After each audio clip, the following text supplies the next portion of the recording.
நம்ம ஒவ்வொரு சாப்டராக டீட்டெயிலாக பார்த்துட்டு வர்றோம். Bitcoin, gold. ஸோ அதுக்கப்புறம் டைம் இருக்கும்போது நம்ம நிஃப்டியோட சார்ட்டை கூட கொஞ்சம் கொஞ்சமாக அனலைஸ் பண்ணிட்டு வர்றோம். ஒரு சார்ட்டு நீங்கள் எப்படி அனலைஸ் பண்ணுறது அப்படின்னு பார்த்தீங்கன்னா, அதே தான் எல்லா சார்ட்டுக்கும் நானே பண்ணணுன்றது கிடையாது. ஸோ நீங்களே எடுத்து பர்சனலாக அனலைஸ் பண்ணிக்கலாம். புரியுதுங்களா? இது ஒவ்வொரு சார்ட்டுக்கும் ஒவ்வொரு மாதிரி நம்ம அனலைஸ் பண்ண போகிறதில்ல. இதில் உள்ள அடிப்படையான விஷயங்கள் எல்லாமே ஓரளவு உங்களுக்கு தெரிஞ்சிருச்சு அப்படின்னா நீங்கள் உலகத்தில் இருக்கிற எந்த சார்ட்டை வேணாலும் எடுத்து அனலைஸ் பண்ணிக்கோங்க. ஏன்னா நம்ம ப்ரைஸை தான் ஃபாலோ பண்ணுறோம். புரியுதுங்களா? ஸோ நம்ம ஒரு இண்டிகேட்டரையோ இல்லை வேறு ஏதாவது விஷயங்களோ எடுத்து நம்ம அனலைஸ் பண்ணுறதில்ல. ஸோ அதனால் இது எல்லா சார்ட்டுக்கும் எல்லா டைம் ஃப்ரேமுக்கும் இது வந்து கிளியராக அடுத்து மார்க்கெட்டோட நகர்வுகள் எப்படியெல்லாம் இருக்க வாய்ப்பு இருக்குங்கிறத கிளியராக காட்டும். ஸோ அதனால் உங்களுக்கு என்னென்ன சார்ட்டெல்லாம் தேவை இருக்கோ ஸோ உங்களுக்கு இருக்கிற நேரத்தை பொறுத்து நீங்கள் அதை எடுத்து அனலைஸ் பண்ணுங்கள். பட் என்னன்னா நீங்கள் ஞாபகம் வச்சுக்க வேண்டியது என்னன்னா, இது வந்து வெறும் டெக்னிக்கல் சார்ந்த விஷயங்கள் மட்டும்தான். ட்ரேடுக்கு முன்னாடி உள்ள விஷயங்கள் மட்டும்தான். ஒரு 20% வேலைகள் தான். பட் இதை ட்ரேடாக எடுக்கணும், இதை ஒரு தொழிலாக பண்ணணும்னா இன்னும் ஒரு 80-90% வேலைகள் உங்களுக்கு முழுசாக தெரிஞ்சு ட்ரேடுக்கு முன்னாடி பண்ண வேண்டியது, பின்னாடி பண்ண வேண்டியது இதெல்லாம் சேர்த்து பண்ணால் மட்டும்தான் நீங்கள் தொழிலாக இதை பண்ண முடியும். ஸோ அதில் கவனமாக இருங்க. புரியுதுங்களா? ஓகே. ஸோ இப்போ நம்ம இப்போ என்ன பார்த்துட்ருக்கோம் அப்படின்னா, ஒரு பிட்காயினோட நகர்வுகள் எப்படியெல்லாம் இருக்குது, ப்ரைஸ் வந்து என்ன மாதிரிலாம் மூவ் ஆகிறதுக்கு வாய்ப்பு இருக்குது அப்படிங்கிறத நம்ம டீட்டெயிலாக பார்த்துட்ருக்கோம். இப்போ நம்ம வந்து பிட்காயினோட 1 ஹவர் எடுத்திருக்கோம். நம்ம 1 ஹவரில் தான் நம்ம அதிகப்படியாக பார்த்துருக்கோம். ஸோ 1 ஹவர்லேருந்து தேவைப்பட்டால் அப்கிரேட் பண்ணி பார்க்குறோம், தேவைப்பட்டால் டவுன் கிரேட் பண்ணி பார்க்குறோம். ஸோ இப்போ என்ன நடந்திருக்கு, 1 ஹவர் கண்ணுக்கு தெரிஞ்சு லோ இங்கே இருக்குது, பை ஹை வந்து பார்த்திங்கன்னா இந்த இடத்துல இருக்குது. அதாவது பையர்ஸ் வந்து இங்கேருந்து மார்க்கெட்டை இங்கே வரைக்கும் கொண்டு போயிருக்காங்க. ஸோ அதுதான் நம்ம பார்த்தோம். அப்போ இந்த ஏரியாவில் இருக்கும்போது நம்ம என்ன பார்த்தோம் ஏற்கனவே, நீங்கள் இதோட 25 to 75 சப் பவுண்ட்ரிலாம் நான் மார்க் பண்ணுறேன். அப்போ என்ன பண்ணோம், ஆட்டோமேட்டிக்காக மார்க்கெட் வந்து கீழே தான் வர்றதுக்கு வாய்ப்பு இருக்குது அப்படிங்கிறத நான் டீட்டெயிலாக பார்த்தோம். சேனா இது வந்து பார்த்தீங்கன்னா 4 ஹவரோட இதெல்லாம் உடச்சி அடுத்து வந்து ஒரே ஒரு பாடி வச்சது, அதுக்கு மேலே பாடி வைக்க முடியல அப்படிங்கிறதெல்லாம் நம்ம டீட்டெயிலாக பழைய சாப்டரில் கிளியராக பார்த்துருக்கோம். ஸோ அப்போ இது என்ன பண்ணுதுன்னா ஆட்டோமேட்டிக்காக வந்து இதோட 50% பையர் கொண்டு போன அதோட 50% எங்கே இருக்கோ ஸோ அந்த ஏரியாவுக்கு வர்றதுக்கு வாய்ப்பு இருக்குது அப்படிங்கிறத இந்த இடம் இருக்குல்லே நம்ம சொன்னோம். ஸோ இப்போ கிளியர் கட்டாக வந்திருக்கு, இங்கேருந்து மார்க்கெட் வந்து கிளியராக வந்திருக்கு. கரெக்டுங்களா? 50%. இப்போ அடுத்த 50%ங்கிறது என்னது கவனிங்க. இப்போ இது 0-25ங்கிறது மைக்ரோ ஷார்ட் டேர்ம், 25 to 50ங்கிறது ஷார்ட் டேர்ம், 50 to 75ங்கிறது மிட் டேர்ம், 75 to 100ங்கிறது தான் லாங் டேர்ம். அப்போ இந்த ஓவரால் பையர் கொண்டு போன இந்த பவுண்டரியோடது மட்டும்தான். அதுக்காக மொத்த மார்க்கெட்டுமே இப்படி தான் அப்படிங்கிறது கிடையாது. இந்த பையோட மைக்ரோ ஷார்ட் டேர்ம், அதுக்கப்புறம் ஷார்ட் டேர்ம், அதுக்கப்புறம் வந்து பார்த்தீங்கன்னா mid term and long term. இப்போ என்ன பண்ணுது மார்க்கெட் வந்து ஷார்ட் டேர்மை கம்ப்ளீட் பண்ணி மிட் டேர்மை நோக்கி ட்ராவல் பண்ணுது. ஸோ இதான் விஷயம். இப்போ நான் என்ன பண்ணிடுறேன் அப்படின்னா இந்த சப் பவுண்டரியை நம்ம எடுத்துடுறேன். ஏன்னா நமக்கு வந்து கொஞ்சம் டவுன் கிரேட் பண்ணி பார்க்கும்போதெல்லாம் இது கொஞ்சம் கன்ஃபியூஸ்டாக இருக்கும். அதனால் 50% லைனுங்கிறது ரொம்ப ரொம்ப முக்கியமானது. அந்த 0, 100, 50 இது வந்து ரொம்ப ரொம்ப முக்கியமானது. அதிகப்படியான மார்க்கெட்டில் டிசிஷன்லாம் எங்கே எடுப்பாங்கன்னா அந்த 50% பவுண்டரியில் ரொம்ப அதிகப்படியான டிசிஷன்லாம் எடுப்பாங்க. மேலேருந்து கீழே வர்ற மார்க்கெட்டோ, கீழே இருந்து மேலே போகிற மார்க்கெட்டோ அதிகப்படியாக அங்கே தான் வந்து இதோட டிசிஷன்ஸ்லாம் எடுப்பாங்க. சரியா? இதுக்கு முன்னாடி 2 விஷயம் இருக்குது. இப்போ என்ன, இப்போ இதை உடச்சிருச்சு அப்படின்னா இங்கேருந்து 100க்கு தான் வருமா அப்படிங்கிறத பார்க்கணும். புரிஞ்சுங்களா? இல்லைன்னா மார்க்கெட் வந்து இப்படியே திரும்பிடுமா, அப்போ திரும்பினா என்னெல்லாம் பண்ணணும், கீழே போனால் என்னெல்லாம் பண்ணுறதுக்கு வாய்ப்பு இருக்குது அப்படிங்கிறலாம் தெளிவாக பார்க்கணும்.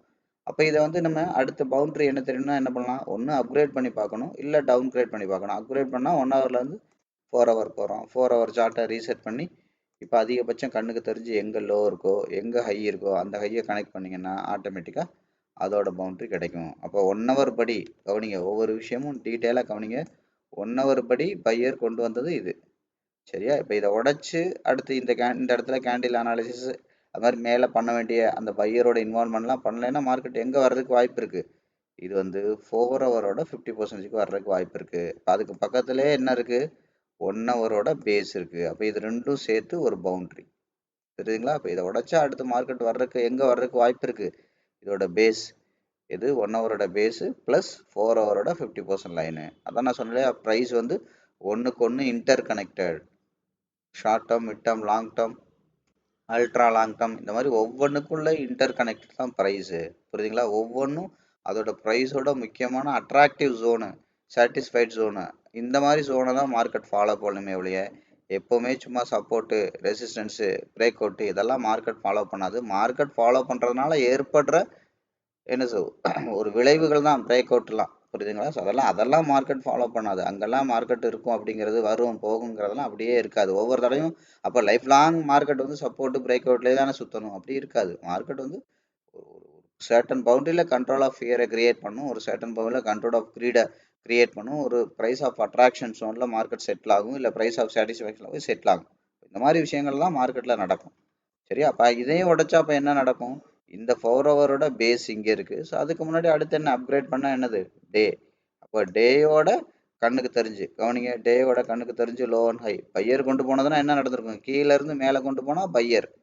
அப்போ கீழே எங்கெல்லாம் பையர் மறுபடியும் இன்வால்வ் ஆகிறதுக்கு வாய்ப்பு இருக்குன்னு தெரியும். அப்போ மேல இருந்து கீழே வந்தா செல்லர். அப்போ அதுக்கு வரைஞ்சோன்னா மேலே எங்கெல்லாம் செல்லர் அகைன் மறுபடி வர்றதுக்கு வாய்ப்பு இருக்கு அப்படிங்கிறது தெரியும். தெளிவாக கவனிச்சுக்கோங்க. நமக்கு பை தேவைன்னா என்ன அர்த்தம்? ஏற்கனவே பையர் எங்க கொண்டு போனாங்களோ கவனிங்க. இப்போ கீழே இருந்து பையர் கொண்டு போனாங்கன்னா அதோட 50% வரைஞ்சா இந்த இடத்துல அதோட 75ல அதோட பேஸ்ல பையர் வர்றதுக்கு வாய்ப்பு இருக்கு அப்படின்னு அர்த்தம்.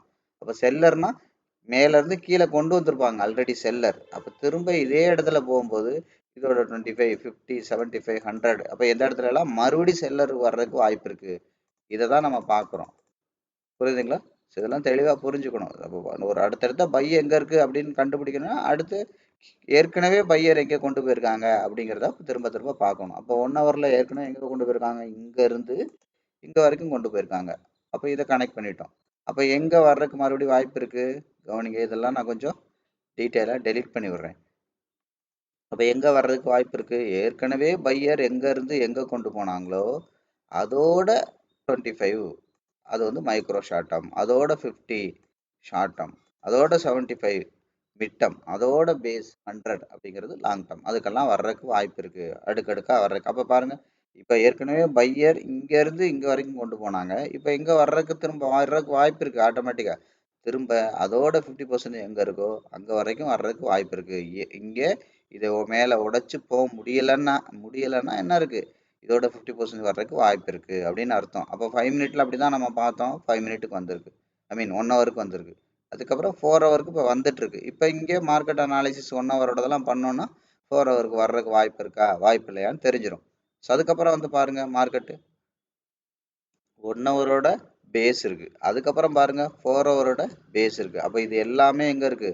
ஒரு பவுண்டரியா பக்கம் பக்கமா இருக்கு. அப்போ மார்க்கெட் இங்க வந்துச்சுன்னா இந்த பேஸ் எல்லாம் உடைச்சு போறதுக்கான வாய்ப்பு ரொம்ப குறைவு அப்படிங்கிறதெல்லாம் மார்க்கெட் கிளியரா உங்களுக்கு காட்டும். அப்போ அந்தந்த இடத்துல நீங்க கேண்டில் அனாலிசிஸ், புரியுதுங்களா? அதுக்கப்புறம் பேட்டர்ன் அனாலிசிஸ், அதுக்கப்புறம் ட்ரெண்ட் அனாலிசிஸ் இதெல்லாம் பண்ணி நீங்கள் என்ன பண்ணலாம்? மார்க்கெட் வந்து ஈஸியாக அண்டர்ஸ்டாண்ட் பண்ணலாம். அப்போ இப்போ 1 ஹவர் உடச்சிருச்சுன்னா அடுத்து 4 ஹவர் எடுத்து இங்கே இருக்குது. இப்போ நம்ம என்ன பண்ணலாம்? நேராக 1 ஹவருக்கு போயிடலாம். 1 ஹவருக்கு போனோம்னா இப்போ டீட்டெயிலாக நமக்கு தெரியும். தெரியுதுங்களா? இப்போ 1 ஹவர் உடைச்சதுன்னா அடுத்து 4 ஹவருக்கு இருக்குது. 4 ஹவருக்கு பக்கத்தில் 1 ஹவரோட பேஸ் இருக்குது. இது ஒரு பவுண்ட்ரியாக இருக்குது. அடுத்து மார்க்கெட் வருதுன்னா இங்கே வர்றதுக்கு வாய்ப்பு இருக்குது. எல்லாமே வாய்ப்பு இருக்குங்கிற கண்ணோட்டத்தில் தான் பார்க்கணும். புரியுதுங்களா? இங்கே கண்டிப்பாக வந்துடும், இங்கே கண்டிப்பாக போயிடும் அப்படிங்கிற வார்த்தையெல்லாம் மார்க்கெட்டில் பயன்படுத்தவே முடியாது. தொழிலுங்கிறது நம்ம கண்ட்ரோலில் இல்லை. நான் அடிக்கடி சொல்கிறதா, நம்ம வேலை விதைக்கிறதான். விளையணுங்கிறது நம்ம கண்ட்ரோலில் இல்லை. அப்படியே அது விளைஞ்சாலும் எவ்வளோ விளையுங்கிறது நம்ம கண்ட்ரோலில் இல்லை. புரிஞ்சுங்களா? நம்மளோட வேலையை நம்ம சிறப்பாக பண்ணணும், அவ்வளோதான். டெக்னிக்கலுங்கிறது என்ன அப்படின்னா, ட்ரேடுக்கு முன்னாடி யூஸ் பண்ணக்கூடிய ஒரு 10% வேலைகள், அவ்வளோதான். அந்த வேலையை சிறப்பாக பண்ணுறதோட நம்ம நிப்பாட்டிக்கணும். அது அடுத்து எங்கே போகும், எங்கே வரும், இது 100% போகுமான்றதெல்லாம் நம்ம கையில் இல்லை. மார்க்கெட்டோட அடுத்தடுத்த நகர்வுகள், நம்மளோட ஆப்பனண்ட் பண்ணுற வேலை. புரிஞ்சுங்களா? ஸோ அதெல்லாம் அவங்க எடுக்கிற முடிவுகளை பொறுத்து இருக்குது. கரெக்டுங்களா? ஸோ அவங்க அந்த இடத்துல அட்ராக்ட் ஆகிறாங்களா, அட்ராக்ட் ஆகலையா, ஸோ அப்படிங்கிற விஷயத்தெல்லாம் பொறுத்து இருக்குது. அடுத்து அவங்க பண்ணதுக்கப்புறம் அடுத்து நம்மளோட நகர்வுகள் இருக்கும், அடுத்து அவங்க பண்ணுவாங்க, அடுத்து நம்மளோட நகர்வுகள். இப்படியே மார்க்கெட்டுங்கிறது ஒரு பிளே மாதிரி தான், ஒரு செஸ் கேம் மாதிரி தான். புரியுதுங்களா? ஸோ அவங்க என்னெல்லாம் பண்ணுவாங்க அப்படிங்கிறதுக்கான ஒரு பவுண்ட்ரி. மார்க்கெட் வந்து பிளைனாக டெக்னிக்கலாக அனலைஸ் பண்ணுறதுக்கு ஒரு பவுண்ட்ரி எடுத்து ரியல் ப்ரைஸோட கனெக்ட் பண்ணி அனலைஸ் பண்ணுறோம், அவ்வளோதான் விஷயம். அப்போ 1 ஹவரை மார்க்கெட் இங்கே உடைச்சதுன்னா அடுத்து 4 ஹவர் அண்ட் 1 ஹவரோட பேஸு இந்த பவுண்ட்ரிக்குள்ளே மார்க்கெட் வர்றதுக்கு வாய்ப்பு இருக்குது. இன்னும் தேவைப்பட்டால் இதோட 75 லைன் போடுங்க, உங்களுக்கு இன்னும் கொஞ்சம் கிளாரிட்டியாக இருக்கும். இப்போ தெரியுதா? இது பக்கத்தில் இதெல்லாம் இருக்குது. ஸோ அப்போ இது இந்த பேஸுக்கு மார்க்கெட் வர்றதுக்கு வாய்ப்பு இருக்குது. கரெக்டாக? சரி, ஓகே.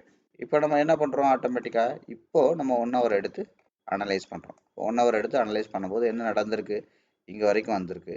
ஸோ அடுத்து என்ன நடந்திருக்கு? அடுத்த கேண்டில் ஏற்கனவே செல்லர் எந்த வரைக்கும் கொண்டு வந்தாங்களோ அதை தாண்டி இப்போ பையரோட இன்வால்மெண்ட் இருக்குது. இப்போ இது 1, இது 2, இது 3 கேண்டில் அப்படின்னா அதிகபட்ச பாடி விக்கு எங்கே இருக்கோ இந்த பாடி விக்கை உடைக்கக்கூடாது. இன்னுமே இந்த பாடி விக்குள்ளே பாடி வரலாம். விக்கு இதை நல்லா கவனிச்சுக்கோங்க. இந்த பாடி இந்த பவுண்டரியை தாண்டி விக்கு வரலாம், பாடி வரக்கூடாது. அது மாதிரி இந்த பவுண்டரிக்குள்ள பாடி வரலாம், இதை தாண்டி வரக்கூடாது. சரிங்களா? இதெல்லாம் வந்துச்சுன்னா மார்க்கெட் என்ன ஆகும், இந்த பேஸை உடைச்சு மறுபடியும் என்ன ஆகும், ஆட்டோமேட்டிக்காக இந்த 75, இந்த 50, இந்த பேஸ் இதோட அந்த ஜோனுக்கு மார்க்கெட் வர்றதுக்கு வாய்ப்பு இருக்கு. சரியா? இப்போ இது மேலே தான் போகுது அப்படின்னா என்ன பண்ணணும், செல்லர் எங்கே வரைக்கும் கொண்டு வந்தாங்களோ அதோட 50% எங்கே இருக்கோ அதை தாண்டி மேலே போகணும். நான் ஏற்கனவே சொன்னதுதான். கீழே தான் கொண்டு வர்றாங்க அப்படின்னா என்ன பண்ணணும், ஏற்கனவே பையர் எங்கே கொண்டு போனாங்களோ அதை தாண்டி செல்லர் கொண்டு வந்தாங்க தான் கீழே வரும்னு சொன்னேன். அப்போ மேலே தான் கொண்டு போகணும்னா என்ன நடக்கணும், செல்லர் எவ்வளோ தூரம் இழுத்துட்டு வந்தாங்களோ அதோட 50% தாண்டியாவது பையர் இழுத்துட்டு போனால் தான் ஸ்ட்ராங்காக மார்க்கெட் மேலே போகிறதுக்கு வாய்ப்பு இருக்குது அப்படின்னு நான் சொன்னேன். அப்போ இங்கே இந்த 1 ஹவரில் செல்லர் எங்கேருந்து கொண்டு வந்திருக்காங்க, இங்கேருந்து இங்கே வரைக்கும் செல்லர் கொண்டு வந்திருக்காங்க. அப்போ அதோட 50% எங்கே இருக்குது, இங்கே இருக்குது. ஸோ இப்போ இந்த அளவுக்காவது மார்க்கெட் 1 ஹவரோட ரேஞ்சுக்கு இதை தாண்டி மேலே பாடி போகணும். அப்போ தான் இந்த பேஸுக்கு வர்றதுக்கு வாய்ப்பு இருக்குது. சரி, அடுத்தடுத்து நம்ம பார்க்குறதுக்கு என்ன பண்ணணும், டவுன் கிரேட் பண்ணி பார்க்கணும். அப்போ டவுன் கிரேட்னா 1 ஹவருக்கு அப்புறம் என்னது, 15 மினிட் இருக்குது. சார்ட்டை ரீசெட் பண்ணுங்கள். கண்ணுக்கு தெரிஞ்சு எங்கே இருக்குது 15 மினிட்டு, இந்த இடத்துல இருக்குது. அப்போ இந்த இடத்துல இருந்து இங்கே ட்ரா பண்ணுங்கள். கரெக்டாக இங்கே கண்ணுக்கு தெரிஞ்சு எங்கே இருக்கோ அங்கே ட்ரா பண்ணுங்கள். அவ்வளோதான். நீங்கள் போட்டு அதெல்லாம் கன்ஃபியூஸ் பண்ணிக்கலாம் வேண்டாம். அங்கே ட்ரா பண்ணுங்கள். நமக்கு ஒரு பவுண்டரி தான் தேவை. அந்த இடத்துல போய் கேண்டில் அனாலிசிஸ் பண்ணிட்டு தான் அடுத்த முடிவெல்லாம் எடுக்க முடியும். சரி, இன்னும் டவுன் கிரேட் பண்ணி வரைஞ்சோன்னா 5 மினிட்டு. அப்போ 5 மினிட் படி கவனிங்க. கண்ணுக்கு தெரிஞ்சு செல்லர் இங்கேருந்து இங்கே வரைக்கும் கொண்டு வந்திருக்காங்க. ஸோ இப்போ எங்கே இருக்குது, இங்கே இருக்குது. சரிங்களா? இப்போ நான் அதான் சொன்னோம், 5 மினிட் படி கவனிங்க. இங்கே இருக்குது 50%, அண்ட் தென் 15 மினிட் படி, 1 ஹவர் படி. இந்த 3 இங்கே இருக்குது. கரெக்டுங்களா? ஸோ இந்த 3 விஷயங்களும் இங்கே இருக்குது. அப்போ முதல்ல என்ன பண்ணணும், பையரு இந்த 5 மினிட்டை தாண்டி முதல்ல இது பண்ணணும். சரியா? அதுக்கு முன்னாடி நம்ம என்ன பண்ணுறோம், சும்மா 5 மினிட் தாண்டி இங்கே வருங்கிறது ஃபர்தராக போகுமாங்கிறதுக்கு. கரெக்டாக? ஸோ அப்போ அதுக்கு முன்னாடி நம்ம என்ன பண்ணணும், இங்கே வந்து பார்த்தீங்கன்னா இந்த விஷயங்களை நம்ம வந்து ஏற்கனவே கேண்டில் அனாலிசிஸ் பண்ணணும். 5 மினிட்ல அதிகபட்ச கேண்டில் இங்கே வந்திருக்கு. அதுக்கு முன்னாடி அதிகபட்ச பாடி எங்கே இருக்குது, இது வந்தவொடனே இந்த இடத்துல இருக்குது அதிகபட்சம் பாடி. அதிகபட்சம் லோ எங்கே இருக்குது, இந்த இடத்துல இருக்குது. இந்த இடத்துல உள்ளதெல்லாம் நான் எடுத்து விட்டுட்டு நான் சொல்கிறேன். இது ஏற்கனவே நான் 1 ஹவருக்கு பண்ணது, 5 மினிட்டுக்கு பண்ணிவிட்டு உங்களுக்கு சொல்கிறேன். டீட்டெயிலாக கொஞ்சம் புரியும். இந்த மாதிரி ஒவ்வொரு இடத்துலையும் உங்களுக்கு எங்கெல்லாம் தேவைப்படுதோ அங்கெல்லாம் கேண்டில் பண்ணணும். நீங்கள் 5 மினிட்ல பண்ணீங்கன்னா நீங்கள் என்ன விதமான ட்ரேட் பண்ணுறீங்க அதை பொறுத்து பண்ணணும். நீங்கள் ஸ்கேல்பரா, இல்லை இன்ட்ராடேயா, இல்லை வந்து ஃபியூச்சர் ஆப்ஷன்ஸ் ட்ரேடரா, இல்லை வீக்லி எக்ஸ்பைரி பண்ணுறவங்களா, மந்த்லி எக்ஸ்பைரி பண்ணுறவங்களா, அதை பொறுத்து நீங்கள் பவுண்டரி என்ன பண்ணணும், நீங்கள் வந்து பண்ணணும். கரெக்டுங்களா? கவனிங்க. அப்போ 5 மினிட்ஸோட அதிகபட்சம் விக்கு இங்கே இருக்குது, அதிகபட்சம் இந்த ஏரியாவில் பாடி இங்கே இருக்குது. இங்கே இருக்குன்னா இந்த பாடியை வைக்கக்கூடாது, அதிகபட்சம் செல்லர் கொண்டு வந்த லோ ப்ரைஸ் எங்கே இருக்குது அப்படிங்கிறத பார்க்கணும். அப்போ இதுதான் இதோட பாடி. இதை கூட நான் எடுத்து விட்டுருங்க. இந்த இது வந்து பேஸ் நம்ம வரைஞ்சது, அதை கன்ஃபியூஸ் பண்ணிக்க வேண்டாம். இது ரெண்டும் ப்ளூ கலரில் இருக்குது. அப்போ பையர் மறுபடியும் ட்ரை பண்ணுறாங்க. மறுபடியும் இது கீழே தான் போகுதுன்னா என்ன பண்ணணும், இதை தாண்டி பாடி வைக்கணும். இந்த அதிகபட்சம் பாடி விக்கு இருக்கு இல்லையா, அந்த விக்கை தாண்டி விக்கு போகலாம், போயிருக்கு. ஆனால் பாடி போனால் தான் கீழே போகும்.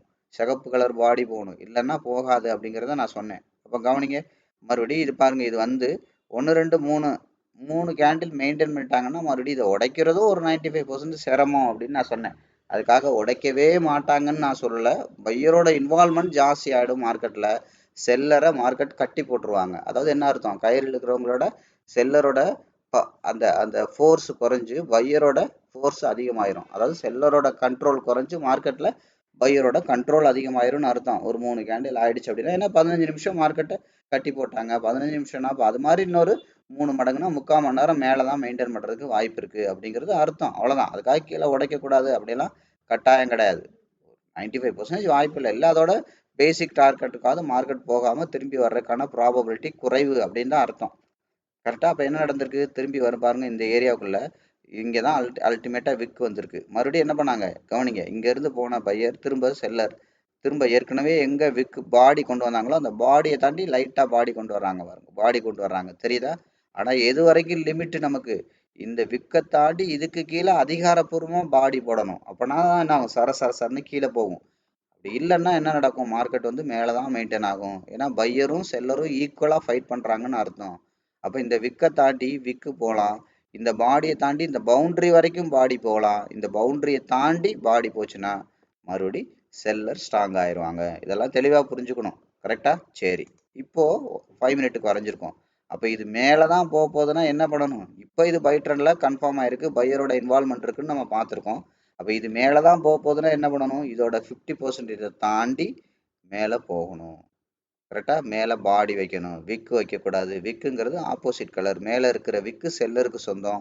அப்போ மார்க்கெட் கீழே தான் வர்றதுக்கு வாய்ப்பு இருக்கு. பாடி வைக்கணும். பச்சை கலர் பாடி இதை வைக்கணும் 5 மினிட்ல. அப்பதான் இது போகுது. சரி. அப்ப இது மேல தான் போகுது. இல்ல கீழே வராதுன்னா எப்படி இதை நம்ம ஐடென்டிஃபை பண்றது? இப்ப எங்க இருந்து பையர் கொண்டு போனாங்களோ செல்லர் அதோட 50% தாண்டி கீழே கொண்டு வரக்கூடாது. அதான் அர்த்தம். கவனிச்சுக்கோங்க. பையர் அதான் கயிறு இழுக்கிற மாதிரி தான். ஒருத்தன் மேலே இழுக்கிறான்னா அப்ப மேலே கொண்டு போனதை விட ஒரு பாதி தூரம் கீழே இழுத்துறவன் இழுத்துறக்கூடாது. இழுத்தான்னா அவன் கான்ஃபிடென்ட் ஆயிடுவான். இதுதான் அர்த்தம். இது வந்து ரொம்ப நீங்க யோசிக்கிறதுக்கெல்லாம் ஒன்றும் இல்லை, குழப்பிக்கிறதுக்கு ஒன்றும் இல்லை. கயிறு இழுக்கிற போட்டி மாதிரி தான். கயிறு இழுக்கிறவன் முன்னாடி 10 அடி இழுத்துட்டான்னா திரும்ப கயிறை கீழே இழுக்கிறவன் 5 அடி தூரம் பின்னாடி இழுத்துட்டான்னா அவன் எனர்ஜி அதிகமாயிரும், கான்ஃபிடென்ட் அதிகமாயிரும். அதே விஷயம்தான். அப்போ பையர் இங்க இருந்து இங்க கொண்டு போனாங்க. இதை தாண்டி அதிகாரப்பூர்வமா கொண்டு போனாங்கன்னா இன்னும் ஸ்ட்ராங் ஆகிறதுக்கு வாய்ப்பு இருக்கு. இதோட பேஸ் எங்க இருக்கு? இந்த பேஸுக்கே போறதுக்கு வாய்ப்பு இருக்கு. கரெக்டா? ஸோ அப்போ இல்லைன்னா என்ன நடக்கும்? ஆட்டோமேட்டிக்கா பேஸ்னா பேஸு, இல்லைன்னா நம்ம ஏற்கனவே பார்த்த மாதிரி அடுத்த ஃப்ரேம் 15 நிமிஷத்தோட 50%. அப்போ அந்த இடத்துல தான் 5 மினிட்டோட பேஸும் இருக்கும். அப்படிங்கிறதெல்லாம் நான் ஏற்கனவே சொன்னேன். இங்க இருக்கல, இங்கே தான் பேஸ் இருக்கு. அப்போ இந்த இடத்துக்கு போறதுக்கு வாய்ப்பு இருக்கு. ஸோ அதுக்கப்புறம் என்ன நடக்கும்? ஆட்டோமேட்டிக்கா கவனிங்க. அப்போ இதை தாண்டி போகலை அப்படின்னா என்ன பண்ணக்கூடாது? எங்க இருந்து பையர் கொண்டு போயிருக்காங்களோ அதோட 50%க்கு செல்லர் அதை தாண்டி கொண்டு வரக்கூடாது.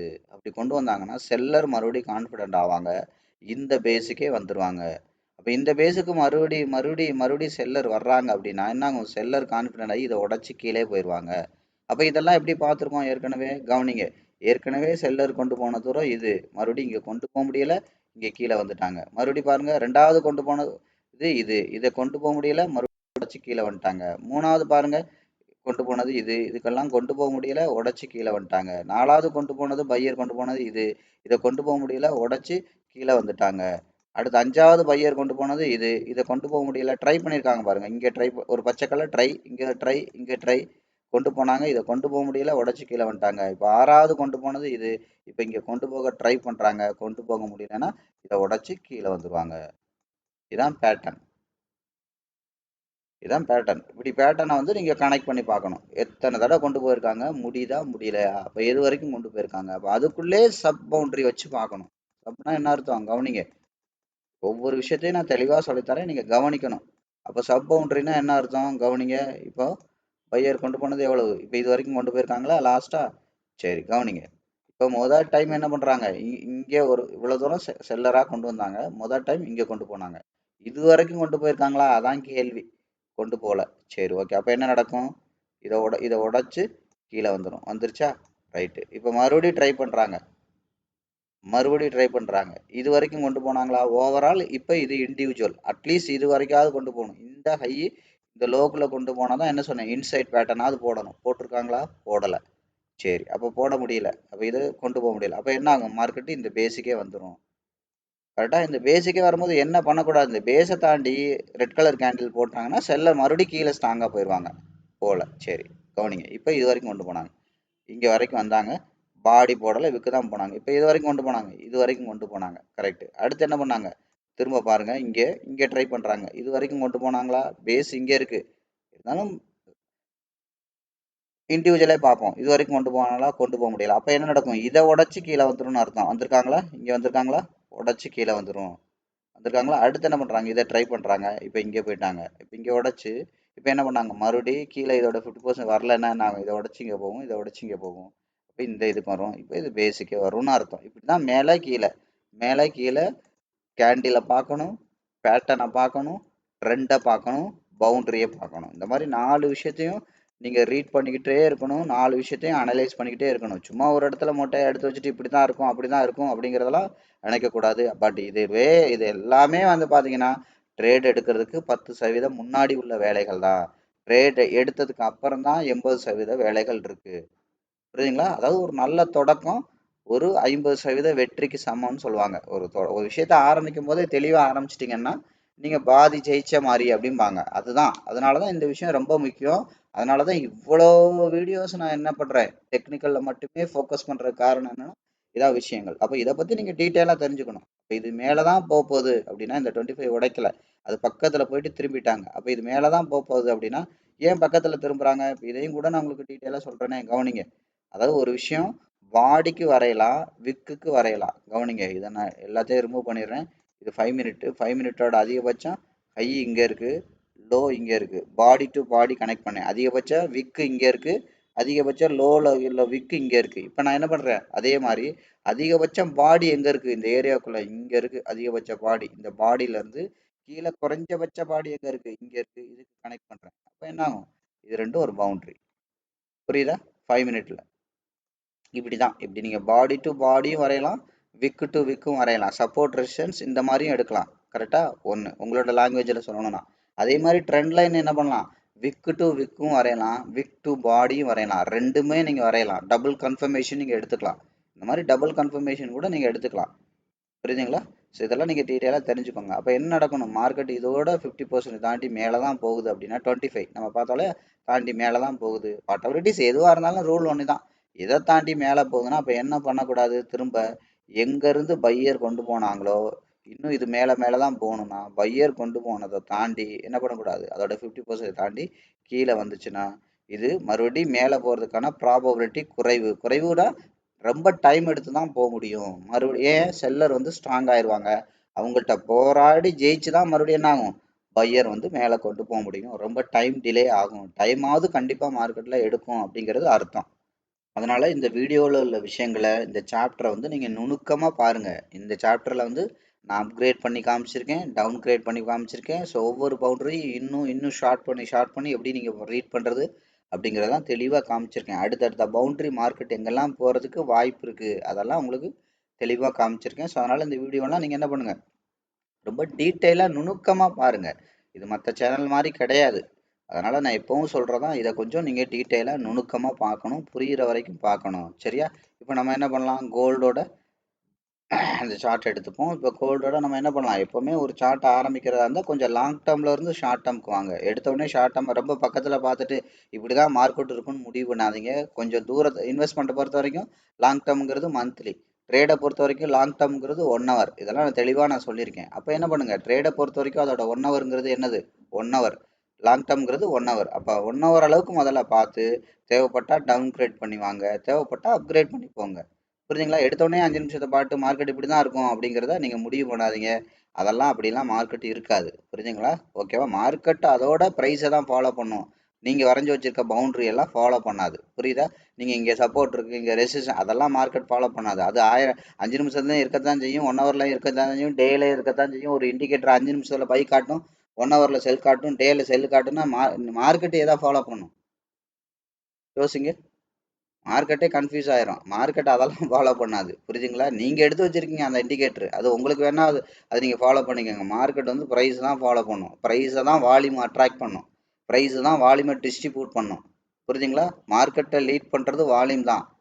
ஆனால் அந்த வால்யூமை அட்ராக்ட் பண்றது பிரைஸ் தான். அதனால தான் சொன்னது, பிரைஸை அனலைஸ் பண்ணா போதும். டெக்னிக்கல் அனாலிசிஸில் தேவையில்லாமல் கண்ட இண்டிகேட்டர்லாம் எடுத்து வச்சுக்கிட்டு இந்த கோர்ஸ் படிக்கிறேன், அது படிக்கிறேன், இதை பண்ணுறேன்லாம் பண்ணி உங்கள் பணத்தை விரயம் பண்ணாதீங்க. குழப்பத்தில் தான் கொண்டாந்து விடும். அதை தெரிஞ்சுக்கோங்க. முதல்ல பணம் போனால் பரவாயில்ல. ஒரு விஷயத்த நான் இப்போ தான் சொன்னேன், ஆரம்பிக்கும் போதே தெளிவாக ஆரம்பித்தாதான் 50% வெற்றி அடைஞ்ச மாதிரின்னு நான் சொன்னேன். ஆரம்பிக்கும் போதே குழப்பம்னா, ஆரம்பிக்கும் போதே ஸ்டாப் லாஸ் எங்கே வச்சுக்கலான்னு முடிவு பண்ணிங்கன்னா அது எப்படி இருக்கும்? ஒன்றும் விளங்காது கடைசி வரைக்கும். ஸோ அதனால் என்ன பண்ணுங்கள், மார்க்கெட்டை ஒரு ஆரம்பிக்கும் போது அதோட பவுண்டரி எல்லாம் அவுட்லைனாக தெளிவாக அனலைஸ் பண்ணுங்கள். கரெக்டாக? இப்போ இதில் ஏற்கனவே நம்ம பார்த்தா தான் இது இருக்கட்டும், நம்ம 1 ஹவர்லேருந்து நம்ம பார்க்கலாம். ஸோ இப்போ மார்க்கெட் அதிகபட்சம் கீழே இருந்து மேலே வரைக்கும் போயிருக்கு. அப்போ இங்கே இருந்து கவனிங்க, இப்போ இதோட 50% எங்கே இருக்குது, இங்கே இருக்குது. இந்த 50%ல் தான் பாருங்கள் டீட்டெயிலாக இது பண்ணுறாங்க. இதோட ஏற்கனவே இந்த 50%க்கு நம்ம பார்த்துருக்கோம், இதெல்லாம் பார்த்துருக்கோம், மேலே போகிறதுக்கு வாய்ப்பு இருக்குங்கிறதெல்லாம் பார்த்துருக்கோம். அப்போ என்ன நடந்திருக்கு பார்த்தீங்களா? 1 ஹவரில் கவனிங்க டீட்டெயிலாக. ஒரு கேண்டில் வந்துச்சு, அதிகபட்சம் பாடி இப்போ இந்த கேண்டில் வரையில எங்கே இருந்துச்சு, இங்கே இருந்துச்சு. அதிகபட்ச விக்கு எங்கே இருந்துச்சு, இங்கே இருந்துச்சு. அப்போ இந்த விக்கு தாண்டி பாடி தாண்டி கேண்டில் போகக்கூடாது. அப்போ என்ன பண்ணாங்க, கவனிங்க, இதை தாண்டி வெளியில் கேண்டில் வச்சுன்னா இன்னும் கொஞ்சம் கீழே போகிறதுக்கு வாய்ப்பு இருக்குது. அப்போ என்ன அர்த்தம், ஆட்டோமேட்டிக்காக இங்கே வந்துச்சு, அப்போ பாடி இங்கே வந்துச்சு. இப்போ இந்த கரண்ட் கேண்டிலோட தாண்டி பாடி விக்கு போய் ஒரு 3 கேண்டில் வந்துச்சுன்னா அப்படின்னா 3 மணி நேரம் ஆச்சுன்னா மார்க்கெட் திரும்ப இது கீழே வர்றதுக்கான ப்ராபபிலிட்டி குறைவுன்னு சொல்லியிருக்கோம். சரியா? இது previous candle analysis. Current candle analysis என்ன பண்ணியிருக்கோம், இந்த கேண்டில் இருக்குது, இந்த கேண்டிலோட 50% தாண்டி மார்க்கெட் க்ளோஸ் ஆகுதான்னு பார்க்கணும். அப்போ 50%ங்கிறது எங்கே வருது, இங்கே வருது. அப்போ இதை தாண்டி இந்த இடத்துக்கு வரும்போது இது மேலே தான் போகுதுங்கிற கண்டுபிடிக்கலாம். இதெல்லாம் 1 ஹவரில். இதே நீங்கள் போய் 5 மினிட்ல எடுத்து பார்த்தீங்கன்னா ஒரு 5 நிமிஷம் இருக்கையிலே கண்டுபிடிக்கலாம். புரியுதுங்களா? 15 மினிட் எடுத்து பார்த்தீங்கன்னா 15 மினிட் இருக்கையிலே கண்டுபிடிக்கலாம். மார்க்கெட் இப்போ கரண்ட் செனாரியோ எப்படி இருக்குது அப்படிங்கிறத பார்க்கலாம். கரெக்டாக? அப்போ பையர் இங்கேருந்து கொண்டு போனாங்க, இதை தாண்டி இப்போ செல்லர் இவ்வளோ தூரம் கொண்டு வந்தாங்க. இப்போ செல்லர் கொண்டு வந்ததுக்கு வரையணும். கவனிங்க, இப்போ செல்லர் கொண்டு வந்ததுக்கு வரைஞ்சா மார்க்கெட் வந்து இப்போ செல்லரோட 50% போகிறதுக்கு வாய்ப்பு இருக்குது. அதாவது என்ன அர்த்தம்? செல்லர் கொண்டு வந்த இந்த தூரத்தில் அட்லீஸ்ட் 50% அளவுக்காவது பையர் கொண்டு வரக்கு வாய்ப்பு இருக்குது. அப்போ இதை தாண்டி பையர் இதை தாண்டி மேலே அவுட் சைட் க்ளோஸ் வச்சாங்கன்னா இந்த பேஸுக்கே வர்றதுக்கு வாய்ப்பு இருக்குன்னு அர்த்தம். அப்போ இது மேலே தான் போகுதுன்னா என்ன பண்ணக்கூடாது? கவனிங்க, இப்போ பையர் எவ்வளோ தூரம் கொண்டு போனாங்களோ அதுக்கு வரைகிறோம். அப்போ அதுக்கு வரையும் போது இந்த 50% தாண்டி செல்லர் கீழே இழுத்துட்டு வரக்கூடாது. இழுத்துட்டு வந்தாங்கன்னா மார்க்கெட் இந்த பேஸுக்கே வந்துரும்னு அர்த்தம்.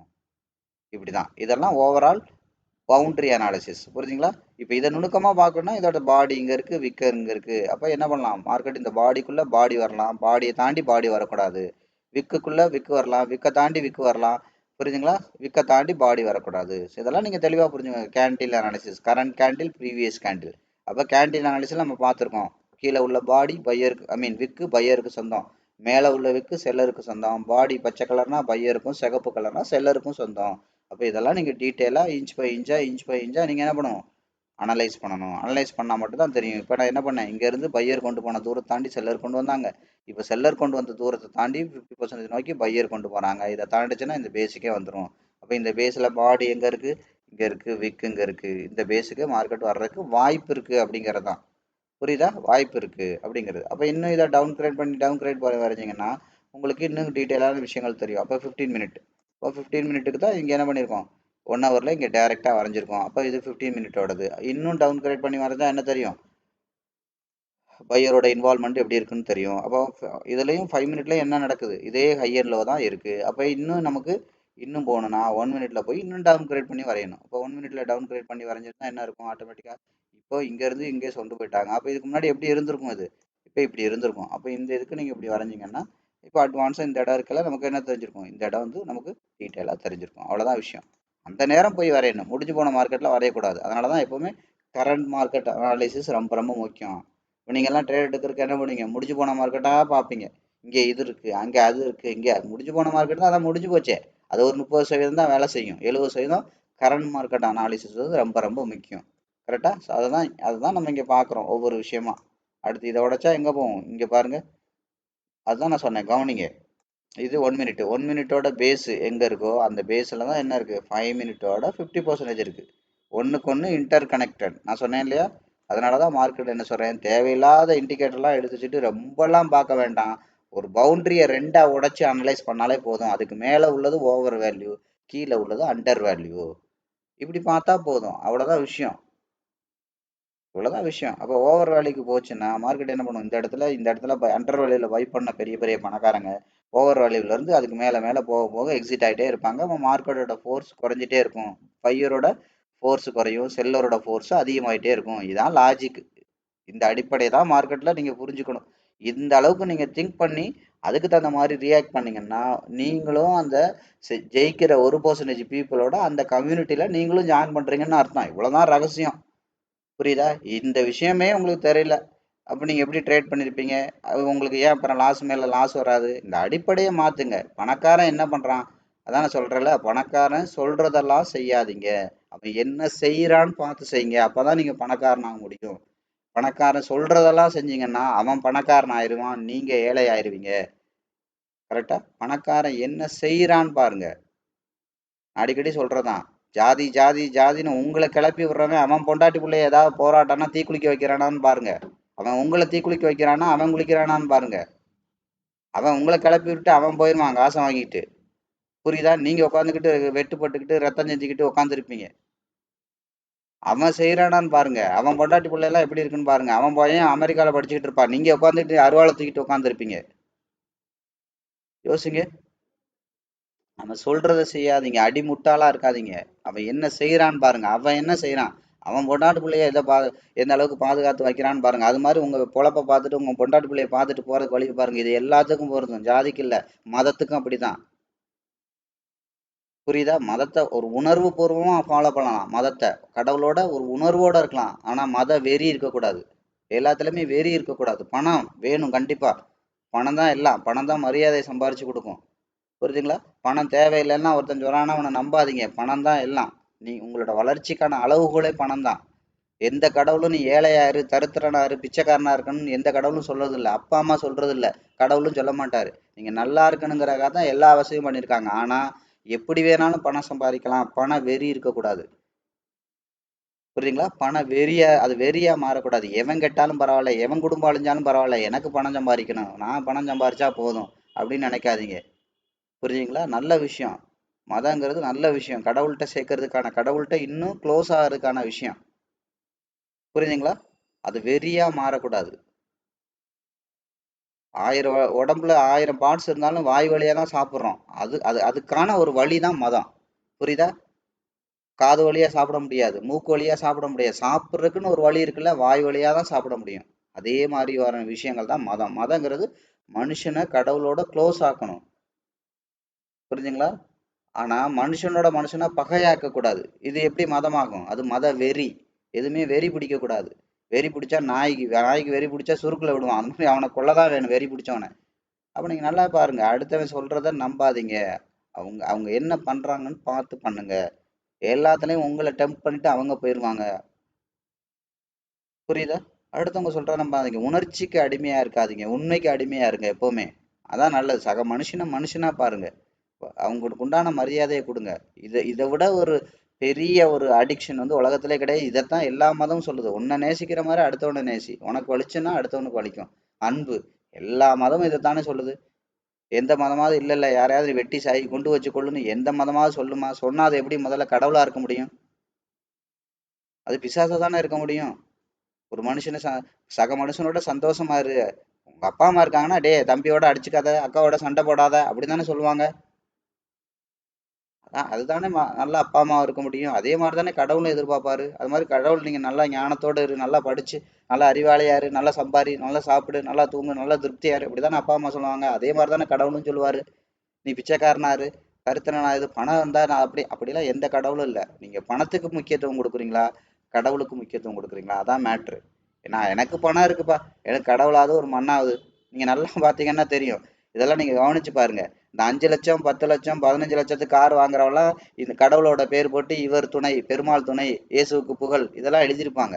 நீங்க நல்லா கவனிச்சு பாருங்க. நீங்க இனிமே கவனிச்சு பாருங்க. இனிமே ரோட்ல போனீங்கன்னா, இது வரைக்கும் கவனிக்கலைன்னா கூட சின்ன சின்ன காரு இதெல்லாம் வாங்கினவங்க எல்லாம் பாருங்க இந்த கடவுளோட பேரை எழுதியிருப்பாங்க. ஆனா 1,50,00,000 2 கோடி 5 கோடி 3 கோடி போட்டு வாங்கின பெரிய பெரிய லக்ஸரி கார்லாம் கடவுளோட பேரை எழுதியிருக்க மாட்டாங்க. கவனிச்சு பாருங்க. நீங்க நல்லா இனிமே போய் கவனிங்க ரோட்ல. அதாவது என்ன அர்த்தம்? 2 விஷயம் இருக்கு. இந்த திடீர் பணக்காரன் தான் இந்த இந்த மாதிரி ஆர்ப்பாட்டம் எல்லாம் பண்ணிட்டு இருப்பான். திடீர் பணக்காரன் காணாத கட்டவன் இருக்கான் பாத்தீங்களா அவன். பரம்பரை பணக்காரன் அந்த மாதிரி வேலையெல்லாம் பண்ண மாட்டான். புரியுதா? காரை வாங்கிட்டு 10 பேர் எழுதுறது 15 பேர் எழுதுறது சுத்தி சிக்கரை ஓட்டுறது இதெல்லாம் பரம்பரை பணக்காரன் பண்ண மாட்டான். புரியுதா? அதை தான் சொல்லல. நீங்க பணக்காரனுங்கிறது நீங்க சொல்லி தெரியக்கூடாது. உங்களை பார்த்தாலே தெரியும். அதுக்கு வந்து செயினை போட்டு தான் காட்டணும், மோதிரத்தை போட்டு தான் காட்டணும், இதை போட்டு தான் காட்டணும், ரேபான் போட்டு கிளாஸ் போட்டு தான் காட்டணுங்கிறது கிடையாது. உங்களை பார்த்தாலே தெரியும். புரியுதுங்களா? உங்களோட எனர்ஜிலே அது தெரியும். புரியுதுங்க? அப்ப நீங்க இப்ப இந்த பெரிய பெரிய கார்லாம் லக்ஸரி கார் வச்சிருக்கவங்க எல்லாம் பாருங்க அந்த மாதிரி பேரெல்லாம் எழுத மாட்டாங்க. அது 2 விஷயத்த காட்டுது. ஒண்ணு, அவன் ரொம்ப கார் வாங்கிட்டான் அவ்வளவுதான் அப்படிங்கிற மாதிரி ரொம்ப ஆர்ப்பாட்டம் பண்ண மாட்டான். ஏன்னா கார்ல போறவர் யாருங்கிறது அவர் சொல்லி தெரிய வேண்டாம், பப்ளிக் பார்த்தாலே தெரியும். அதனால நான் வந்து இவர் அப்படின்னு அவர் கார்ல எழுத வேண்டிய அவசியம் கிடையாது. நீங்க தான் உட்காந்து எழுதிக்கிட்டு இருப்பீங்க ஒவ்வொரு காரா. இவர் இது இவர் அவர் அப்படி இப்படின்னு, இந்த கடவுள் துணை அந்த கடவுள் துணை. எந்த கடவுள் நீங்க துணைன்னு நீங்க சொல்லித்தான் தெரியணும் கிடையாது. உங்களுக்கு இந்த கடவுள் துணைன்னு உங்களுக்கு தெரிஞ்சா போதில்ல, அது எதுக்கு அடுத்த ஆள்கிட்ட சொல்றீங்க? நான் அடிக்கடி சொல்றதுதான். உங்க அம்மா அப்பாவுக்கு பிறந்த நாள்னா உங்க அம்மா அப்பாட்டால போயில சொல்லணும். ஸ்டேட்டஸ் வச்சுக்கிட்டு ஊருக்கே சொல்லி என்ன ஆக போகுது? உங்க அம்மா அப்பாட்ட கடைசி வரைக்கும் சொல்லியிருப்பீங்கன்னா அது நடந்திருக்காது. அடுத்தவனுக்காகவே வாழ்றது, அடுத்தவனுக்காகவே பண்றது. உங்களுக்காக பண்ணுங்க, அதுதானே சந்தோஷத்தை கொடுக்கும். எவனுக்காக ஏன் நீங்க உட்காந்து இதெல்லாம் பண்ணிட்டு இருக்கணும்? அப்ப என்னன்னா இந்த மாதிரி பெரிய பெரிய லக்ஸரி கார் வரவங்கலாம் அதெல்லாம் எழுத மாட்டான். அதாவது என்ன அர்த்தம்? அதெல்லாம் எழுத மாட்டாங்க அப்படிங்கிற மாதிரி. கரெக்டா? 2 விஷயம். ஒண்ணு என்னன்னா அவங்க பெருசா அலட்டிக்கிற மாட்டாங்க. 2வது எதையுமே சீரியஸா எடுத்துக்க மாட்டாங்க அப்படிங்கிற மாதிரி தான். அப்ப என்ன அர்த்தம்? பணம் வந்து எனக்கிட்ட பணம் நிறைய இருக்கு, கடவுளாவது ஒரு மண்ணாவது அப்படின்னு நினைக்க கூடாது. அங்கதான் மனுஷன் தோத்து போறான். உங்க அப்பா ஒரு 10 ரூபா உங்களுக்கு கொடுத்தாருன்னா உங்க அப்பாவை தான் நீங்க பெருசா நினைக்கணுமே ஒழிய, என்னைக்கு அந்த 10 ரூபாயை நீங்க பெருசா நினைக்கிறீங்களோ அன்னைக்கே நீங்க தோத்து போக ஆரம்பிச்சிட்டீங்க. அதாவது உங்க அப்பாவை விட்டு ரொம்ப தூரம் தூரம் போயிட்டீங்க. உங்க அப்பா முக்கியம் இல்ல, அவரோட சொத்து தான் முக்கியம்னு பெருசா நினைச்சிட்டீங்கன்னா உங்க அப்பாவை நீங்க வேல்யூ பண்ண மாட்டீங்க. அந்த குரு பக்தியா, அந்த தெய்வ பக்தி, அந்த தொழில் பக்தி, இது எல்லாமே உங்களை விட்டு போயிடும். அதனால தெளிவா இருங்க. எந்த எந்த பணக்காரன் சொல்றதையும் நீங்க செய்யாதீங்க. அவன் என்ன செய்யறான்னு பார்த்து மட்டும் செய்யுங்க. உங்க அளவுக்கு என்ன நிம்மதியா இருக்கோ அதை செய்யுங்க போதும். சும்மா அடுத்தவன் சொல்ற இதுக்கெல்லாம் நீங்க ரியாக்ட் பண்ணணுங்கிற அவசியம் கிடையாது. உங்களுக்கு சிந்திக்கிற அறிவு இருக்குல்ல. புரியுதா? உங்களுக்கு சிந்திக்கிற அறிவு இருக்குல்ல. அதான் நான் சொன்னலையா, இது எல்லாத்தையுமே ஜஸ்ட் உணர்வுபூர்வமா வச்சுக்கோங்க போதும். கரெக்டா? அதை வெறியா மாத்தாதீங்க. கடவுளோட சேர்றதுக்கு தான் மதம் இருக்கு. 10 பேரை கொன்னுட்டு கொலகாரனா தெரியறதுக்கு இல்ல மதம். மதம் வந்து உங்களை பக்குவப்படுத்தணும். புரியுதா? உங்களை ஒரு தீவிரவாதியோ ஒரு வெறியனாவோ மாத்தக்கூடாது. அது மதம் கிடையாது. அது வந்து நீங்க அந்த கடவுளையும் சேர்த்து அவமானப்படுத்துறீங்க. புரியுதா? உங்க அப்பா பேரை கெடுக்கிற மாதிரி உங்க கடவுளோட பேரையும் சேர்த்து கெடுக்குறீங்க. உங்களை பார்த்தாலே என்ன ஆகணும், என்ன சொல்றது, ஆட்டோமேட்டிக்கா ஓ இப்படி ஒரு இதுவா, இப்படி ஒரு நபரா அப்படிங்கிற மாதிரி உங்களை பார்த்தே அவங்க ஆசைப்படணும். அந்த மாதிரி நீங்க பாசிட்டிவா மூவ் பண்ணுங்க எந்த விஷயத்தையும். புரியுதுங்களா? அதனால நான் இது எதுக்காக சொல்ல வரேன்னா, பணக்காரன் சொல்றதெல்லாம் செய்யாதீங்க. அது உங்களை ஏழை ஆக்கிரும். அவனோட ஆதாயத்துக்கு தான் சொல்லுவாங்க. பணக்காரன் செய்யறத பாருங்க. அதே மாதிரி தான் ஸ்டாக் மார்க்கெட்ல ஓவர் வேல்யூ போனவொடனே பாசிட்டிவா பேசுவாங்க. அப்ப என்ன நடக்க போகுது? நிறைய அனலிஸ்ட் எங்க பார்த்தாலும் அதை பத்தி பாசிட்டிவாவே சொல்றாங்கன்னா, ஏதாவது கையில இருந்தா வித்துட்டு போயிருங்க. அந்த பக்கமே போகாதீங்க. இதைத்தான் வாரன் பஃபெட் சொன்னாரு. ஒரு ஸ்டாக்கை பத்தி எல்லாரும் பேசுறாங்கன்னா அந்த ஸ்டாக்ல இருந்து தூரமா போயிடறாங்க. பாசிட்டிவா பேசினா எல்லாரும் அதை பத்தி நெகட்டிவா பேசுறாங்கன்னா அதை அனலைஸ் பண்ணி வாங்குறதுக்கு வழியை பாருங்க. இதைத்தான் அவர் சொன்னாரு. கரெக்டா? அப்ப என்ன நடந்திருக்கு? இப்ப இதை தாண்டி மார்க்கெட் மேல போகுதுன்னா, ஏற்கனவே செல்லர் எவ்வளவு தூரம் கொண்டு வந்தாங்களோ அதை தாண்டி பையர் கொண்டு போயிட்டாங்கன்னா இந்த பேஸுக்கே போறதுக்கு வாய்ப்பு இருக்கு. இதைதான் நம்ம சொல்லியிருக்கோம். அப்ப இதை அப்கிரேட் பண்ணுங்க, இதை டவுன் கிரேட் பண்ணி பாருங்க. இப்படி ஒவ்வொரு விஷயங்களா பண்ண பண்ண உங்களுக்கு என்ன தெரியும்? மார்க்கெட்ல அந்த நுணுக்கமான விஷயங்கள் இன்னும் அட்வான்ஸா தெரியும். அப்ப இன்னும் உங்களுக்கு பக்கத்துல போய் பார்க்கணும்னா 5 மினிட் பாருங்க. இல்ல எனக்கு கொஞ்சம் தூரமா போனா போதும் 1 மினிட், 15 மினிட், அதுக்கப்புறம் 1 ஹவர். அது மாதிரி ம- பக்கத்துலயும் பார்க்கணும், தூரத்துலயும் பார்க்கணும். ஓவரால் பவுண்டரி அப்பதான் தெரியும். அந்த பவுண்டரியை அனலைஸ் பண்ணி அடுத்து மார்க்கெட்டை ஒரு முடிவுக்கு வரணும். இதெல்லாம் என்ன பண்றதுக்கு? ட்ரேடை எடுக்கிறதுக்கு மட்டும்தான், முடிக்கிறதுக்கு பயன்படாது. இதெல்லாம் இதெல்லாம் உடச்சி கீழே போச்சுன்னா முடிக்கிறதுக்கு இதெல்லாம் பயன்படாது. தெளிவா தெரிஞ்சுக்கோங்க. எடுக்கிறதுக்கு மட்டும்தான். ஒரு மார்க்கெட்ல ஒரு 10% 20% வேலைகள் பார்க்கறதுக்கு மட்டும்தான் இது பயன்படும். அதனால இதுலலாம் நீங்க தெளிவா இருங்க. கரெக்டா? அப்ப எதுவுமே என்ன பண்ணணுங்க, ஒரு விஷயம் நீங்க பண்றீங்கன்னா அதோட 1 ஹவருக்கு போங்க. 1 ஹவர்ல போயிட்டு மார்க்கெட்டை தூரமா பார்த்து, ரொம்ப தூரத்துல இருந்து பார்த்து அப்புறம் கொஞ்சம் கொஞ்சமா பக்கத்துல வந்து பாருங்க. உங்களுக்கு ஒரு ஐடியா கிடைக்கும். அப்ப இங்க இருந்து பையர் கொண்டு போயிருக்காங்க, அதை தாண்டி 50% இங்க இருக்கு, இதை தாண்டி கீழே செல்லர் கொண்டு போற மாதிரி இருந்துச்சு. பட் ஃபர்தரா கொண்டு போக முடியல.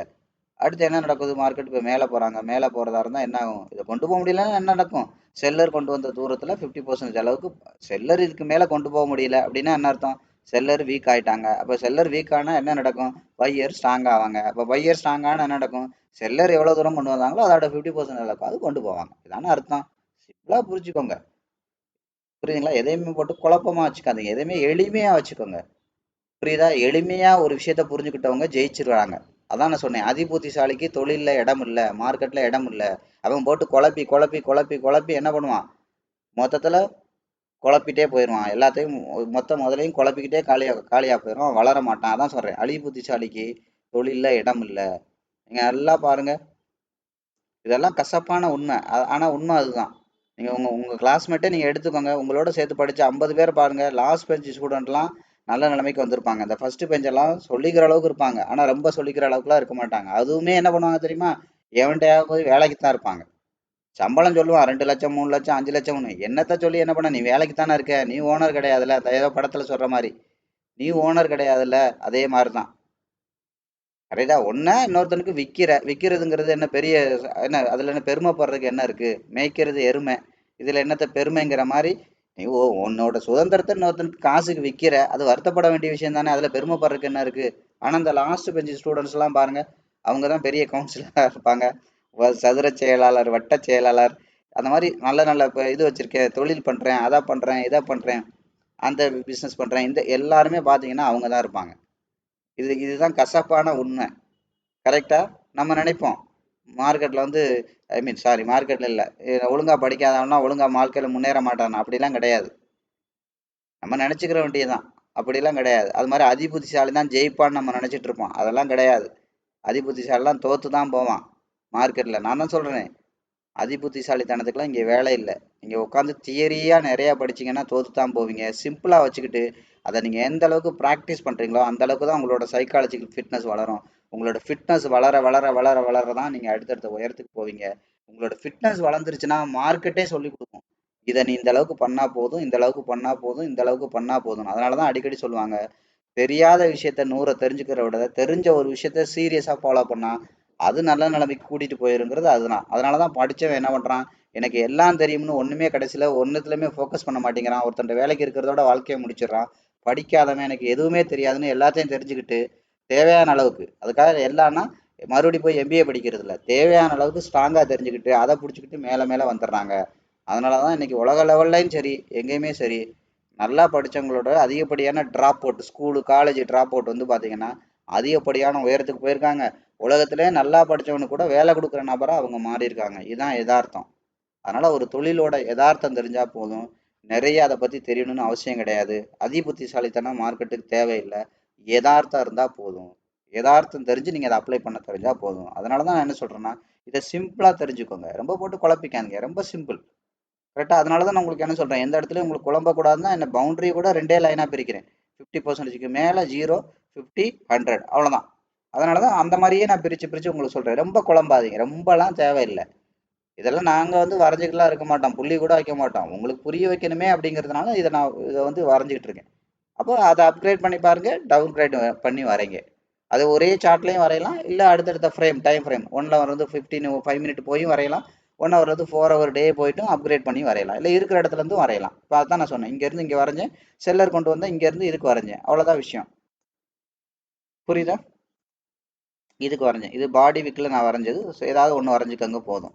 அதிகபட்சம் பாடி டு பாடி வரைங்க, இல்லை விக்கு டு விக்கு வரைங்கன்னா வரைங்க. அப்போ என்ன ஆச்சு, மார்க்கெட் வந்து பாருங்க, இப்போ இங்கேருந்து பையர் கொண்டு போனாங்க, அதோட 50%. இதை தாண்டி மேலே கொண்டு போக முடியல ஃபர்தராக. ஏற்கனவே எவ்வளோ தூரம் கொண்டு போனாங்களோ அந்த விக்கு பாடியெல்லாம் தாண்டி ஸ்ட்ராங்காக கீழே வந்துருச்சு அப்படின்னா இதோட 50% வரதுக்கு வாய்ப்பு இருக்குது. திரும்ப என்ன பண்ணாங்க, செல்லர் இங்கேருந்து கொண்டு வந்தாங்க, இதை தாண்டி கீழே கொண்டு போக முடியல, ஒரு 3 கேண்டில் ஆயிருச்சு அப்படின்னா மறுபடியும் இதை உடைக்கிறதுக்கான வாய்ப்பு குறைவு, இதோட 50% போகிறதுக்கு வாய்ப்பு இருக்குது. இவ்வளோதான்.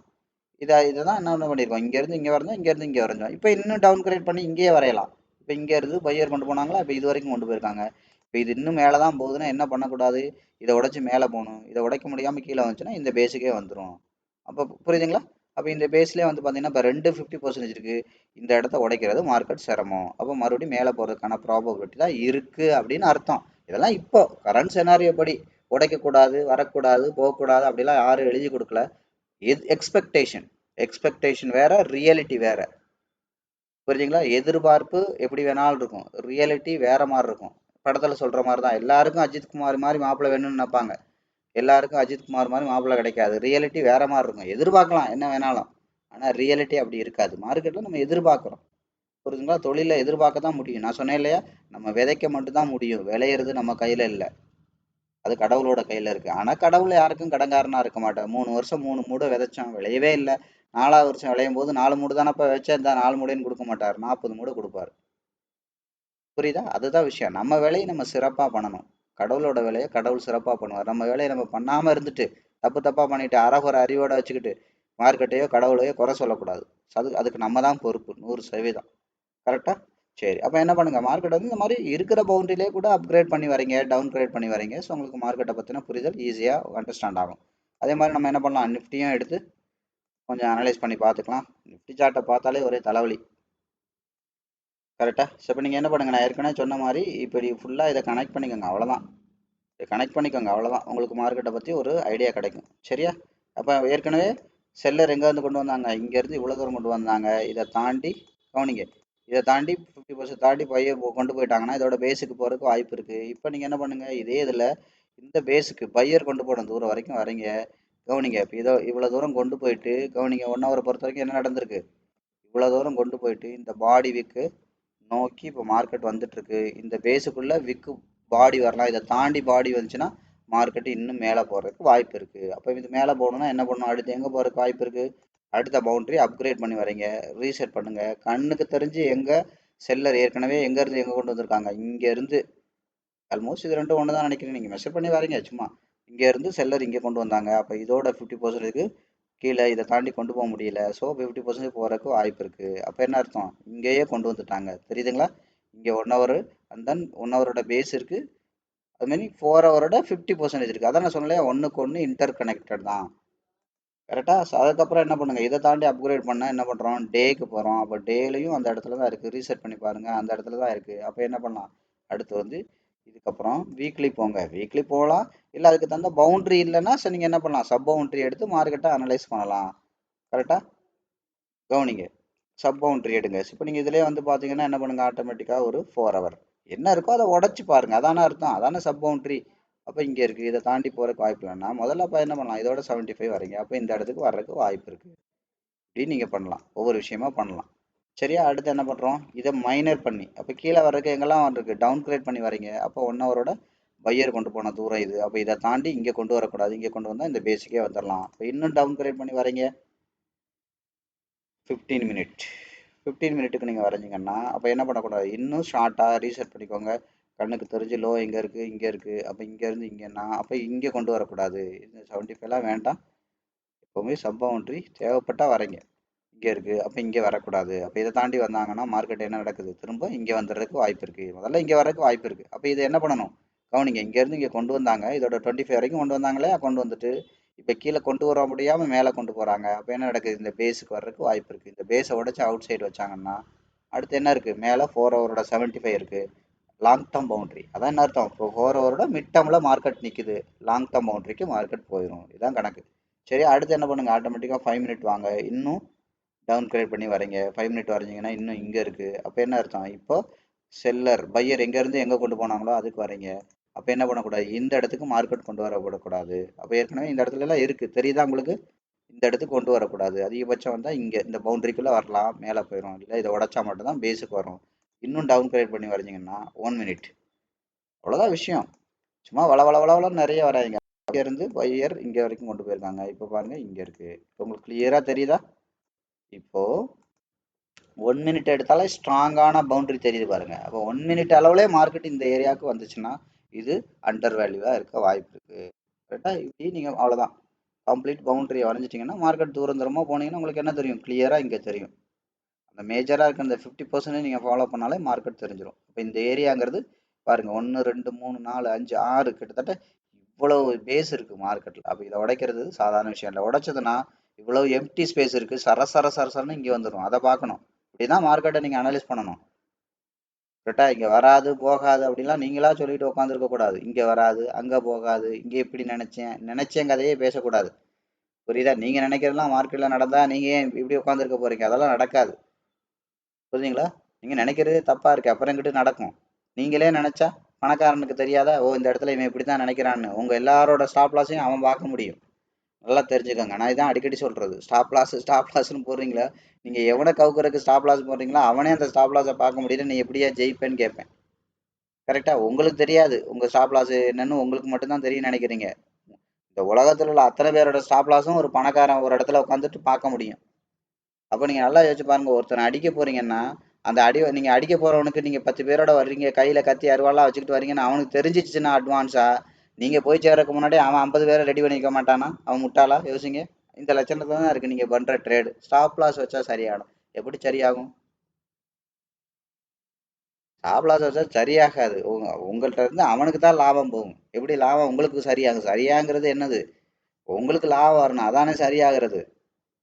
ஸ்டாப் லாஸ் வச்சா சரியாயிரும் அதெல்லாம் அதானே சொல்லலை. நீங்கள் இப்போ பண்ட பாத்திரம் வாங்குற போகிறோன்னா நம்பி கிளாஸுக்கு போனால் அப்போ எப்படி இருக்கும்? அதான் நான் சொல்கிறேனே, புரோட்டா கல் விற்கிறவன் என்ன சொல்லுவான், அதெல்லாம் சூப்பராக பண்ணிடலாங்க, ஒரு நாளைக்கு 20 கல் வித்துட்ருங்க, சூப்பருங்க, அதுங்க இதுங்க அப்படின்னு பாசிட்டிவாக தான் சொல்லுவான். அவனை பார்த்து நீங்கள் வீடு வாசல்லாம் விற்று புரோட்டா கடை வைப்பீங்க. இங்கே மாவே பண்ண தெரியல, அப்புறம் கிட்ட கடை வைக்கிறது. அப்புறம் உள்ளதை விட்டுட்டு அம்பவனுக்கு தெரிய வேண்டியதான். அதனால் அடிப்படையை புரிஞ்சுக்கோங்க. ஒரு ஒரு ட்ரைனிங்னா உங்களுக்கு கார் ஓட்ட தெரிஞ்சவர், நல்லா ஓட்ட தெரிஞ்சவர்கிட்ட கார் ஓட்ட கற்றுக்கணும். அதுதான் மெயின். நல்லா ஓட்ட தெரியும்னு எப்படி தெரியும், அவர் ஓட்டுறதை நீங்கள் பார்த்துருக்கணும். இல்லைன்னா ஓட்டி காட்டியான்னு சொல்லி ஓட்டி காட்ட சொல்லிட்டு பார்க்கணும். எதுவுமே இல்லாமல் இவர் நல்லா ஓட்டுவார்னு நினச்சேன்னு நீங்கள் அவர்கிட்ட போய் தலையை கொடுத்தீங்கன்னா அவன் உங்களை மொட்டை அடிச்சுட்டு அவன் போயிடுவான். அதான் சொல்லலை, இந்த மாதிரி சனி ஞாயிறு கிளாஸ் நடக்கிறதுல என்ன நடக்கும், 10 பேரை வர வைப்பான், எதாவது ஒன்று சொல்லுவான், எதாவது ஒன்று பண்ண வைப்பான். அதே ஹோட்டல்ல அடுத்த வாரமும் மீட்டிங் அதே ஹோட்டல்ல தான் போடுவான். ஆனா என்ன பிரச்சனை என்ன தெரியுமா? உங்களுக்கு பதிலாக வேற 10 பேர் உட்காந்துருப்பாங்க. அடுத்த வாரம் வேற 10 பேர். இவனுக்கு அவனுக்கு 10 பேரை வச்சு அவனுக்கு தேவையான விஷயத்த பண்ணிக்கிட்டே இருப்பான். கடைசி வரைக்கும் அவன் ட்ரேட் பண்ணியிருப்பான்னா அவன் பண்ண மாட்டான். அது எதுக்கு நான் பண்ணணும்? நான் தான் பண்ட பாத்திரம் வைக்கிறவனாச்சே. நான் எதுக்கே கஷ்டப்பட்டு ஹோட்டல் நடத்தணும்? அது உன் வேலை, நீ போய் நடத்து. என் வேலை பாத்திரம் வைக்கிற வேலை. அதை நான் சிறப்பா செஞ்சுட்டு இருக்கேன்னு அவன் பாட்டுக்கு செஞ்சுக்கிட்டே இருப்பான். புரியுதா? அப்ப நீங்க யாரை நம்பி யார் நம்மளை காப்பாத்துவான்னு போறீங்க? பாத்திர வித்தவன் ஏதாவது தொழிலை பத்தி கேட்டா சொல்ல தெரியுமா? தெரியாது. கடைசியில தத்தளிக்கும் போது அவன்கிட்ட கேட்டா அவனுக்கு தெரியுமானா? அவன் தெரிஞ்சாலும் அந்த இது பயன்படுமா? பயன்படாது. அதனாலதான் தெளிவா புரிஞ்சுங்க. அப்ப என்ன பண்ணுங்க? இதை அப்கிரேட் பண்ணி வரீங்க, டவுன் கிரேட் பண்ணி வரீங்க. வரைஞ்சிட்டு ஓவரால் பவுண்டரி எங்க இருக்கு, அதுக்கு தகுந்த மாதிரி மார்க்கெட்டை அப்ரோச் பண்ண ஆரம்பிங்க. இப்போ மார்க்கெட் எங்க ஓப்பன் ஆகுது, என்ன நடக்குது, எந்த பவுண்டரில இருந்து ஆரம்பிக்குது, இதெல்லாம் நான் திரும்ப திரும்ப சொல்றதான். இதெல்லாம் ஒரு 10% வேலைக்கு தான். இப்படி இந்த மாதிரி மார்க்கெட்டை தூரமா வச்சீங்கன்னா உங்களுக்கு கிளியரா தெரியும். அப்ப இந்த இந்த இடத்துல கவனிங்க. இந்த இடத்துல ஒரு அல்டிமேட்டா ஒரு பேஸ் இருக்கு. அதுக்கப்புறம் இங்க ஒரு பேஸ் இருக்கு. அதுக்கப்புறம் பாருங்க இங்கதான் இருக்கு. தெரியுதா? அப்ப இதோட டெப்த் இப்படி பாருங்க. ஒரு பாத்திரம் மாதிரி இந்த இதை முறையை கனெக்ட் பண்ணுங்க. ஒரு பாத்திரம் மாதிரி இருக்கா? அப்ப இந்த பாத்திரத்தை இது மொத்தமா கனெக்ட் பண்ணுங்க. இதோட பாத்திரத்தோட சைஸ் எவ்வளவு தெரியுதா? இப்ப இதை மொத்தமா கனெக்ட் பண்ணுங்க. இதோட பாத்திரத்தோட சைஸ் எவ்வளவுன்னு தெரியுதா? இதுதான் விஷயம். தெரியுதா? இப்ப இதுதான் விஷயம். இப்படி தெரிஞ்சுக்கோங்க. இப்படிதான் மார்க்கெட் ஃப்ளோ ஆகும். இங்க இருந்து தண்ணி விழுகுதுன்னா 5 நிமிஷம் அளவுல வால்யூம் அக்குமுலேட் ஆயிருச்சு அப்படின்னா என்ன ஆகும்? உடைச்சுக்கிட்டு இந்த ஏரியா வரைக்கும் வரும். இதான் அர்த்தம்.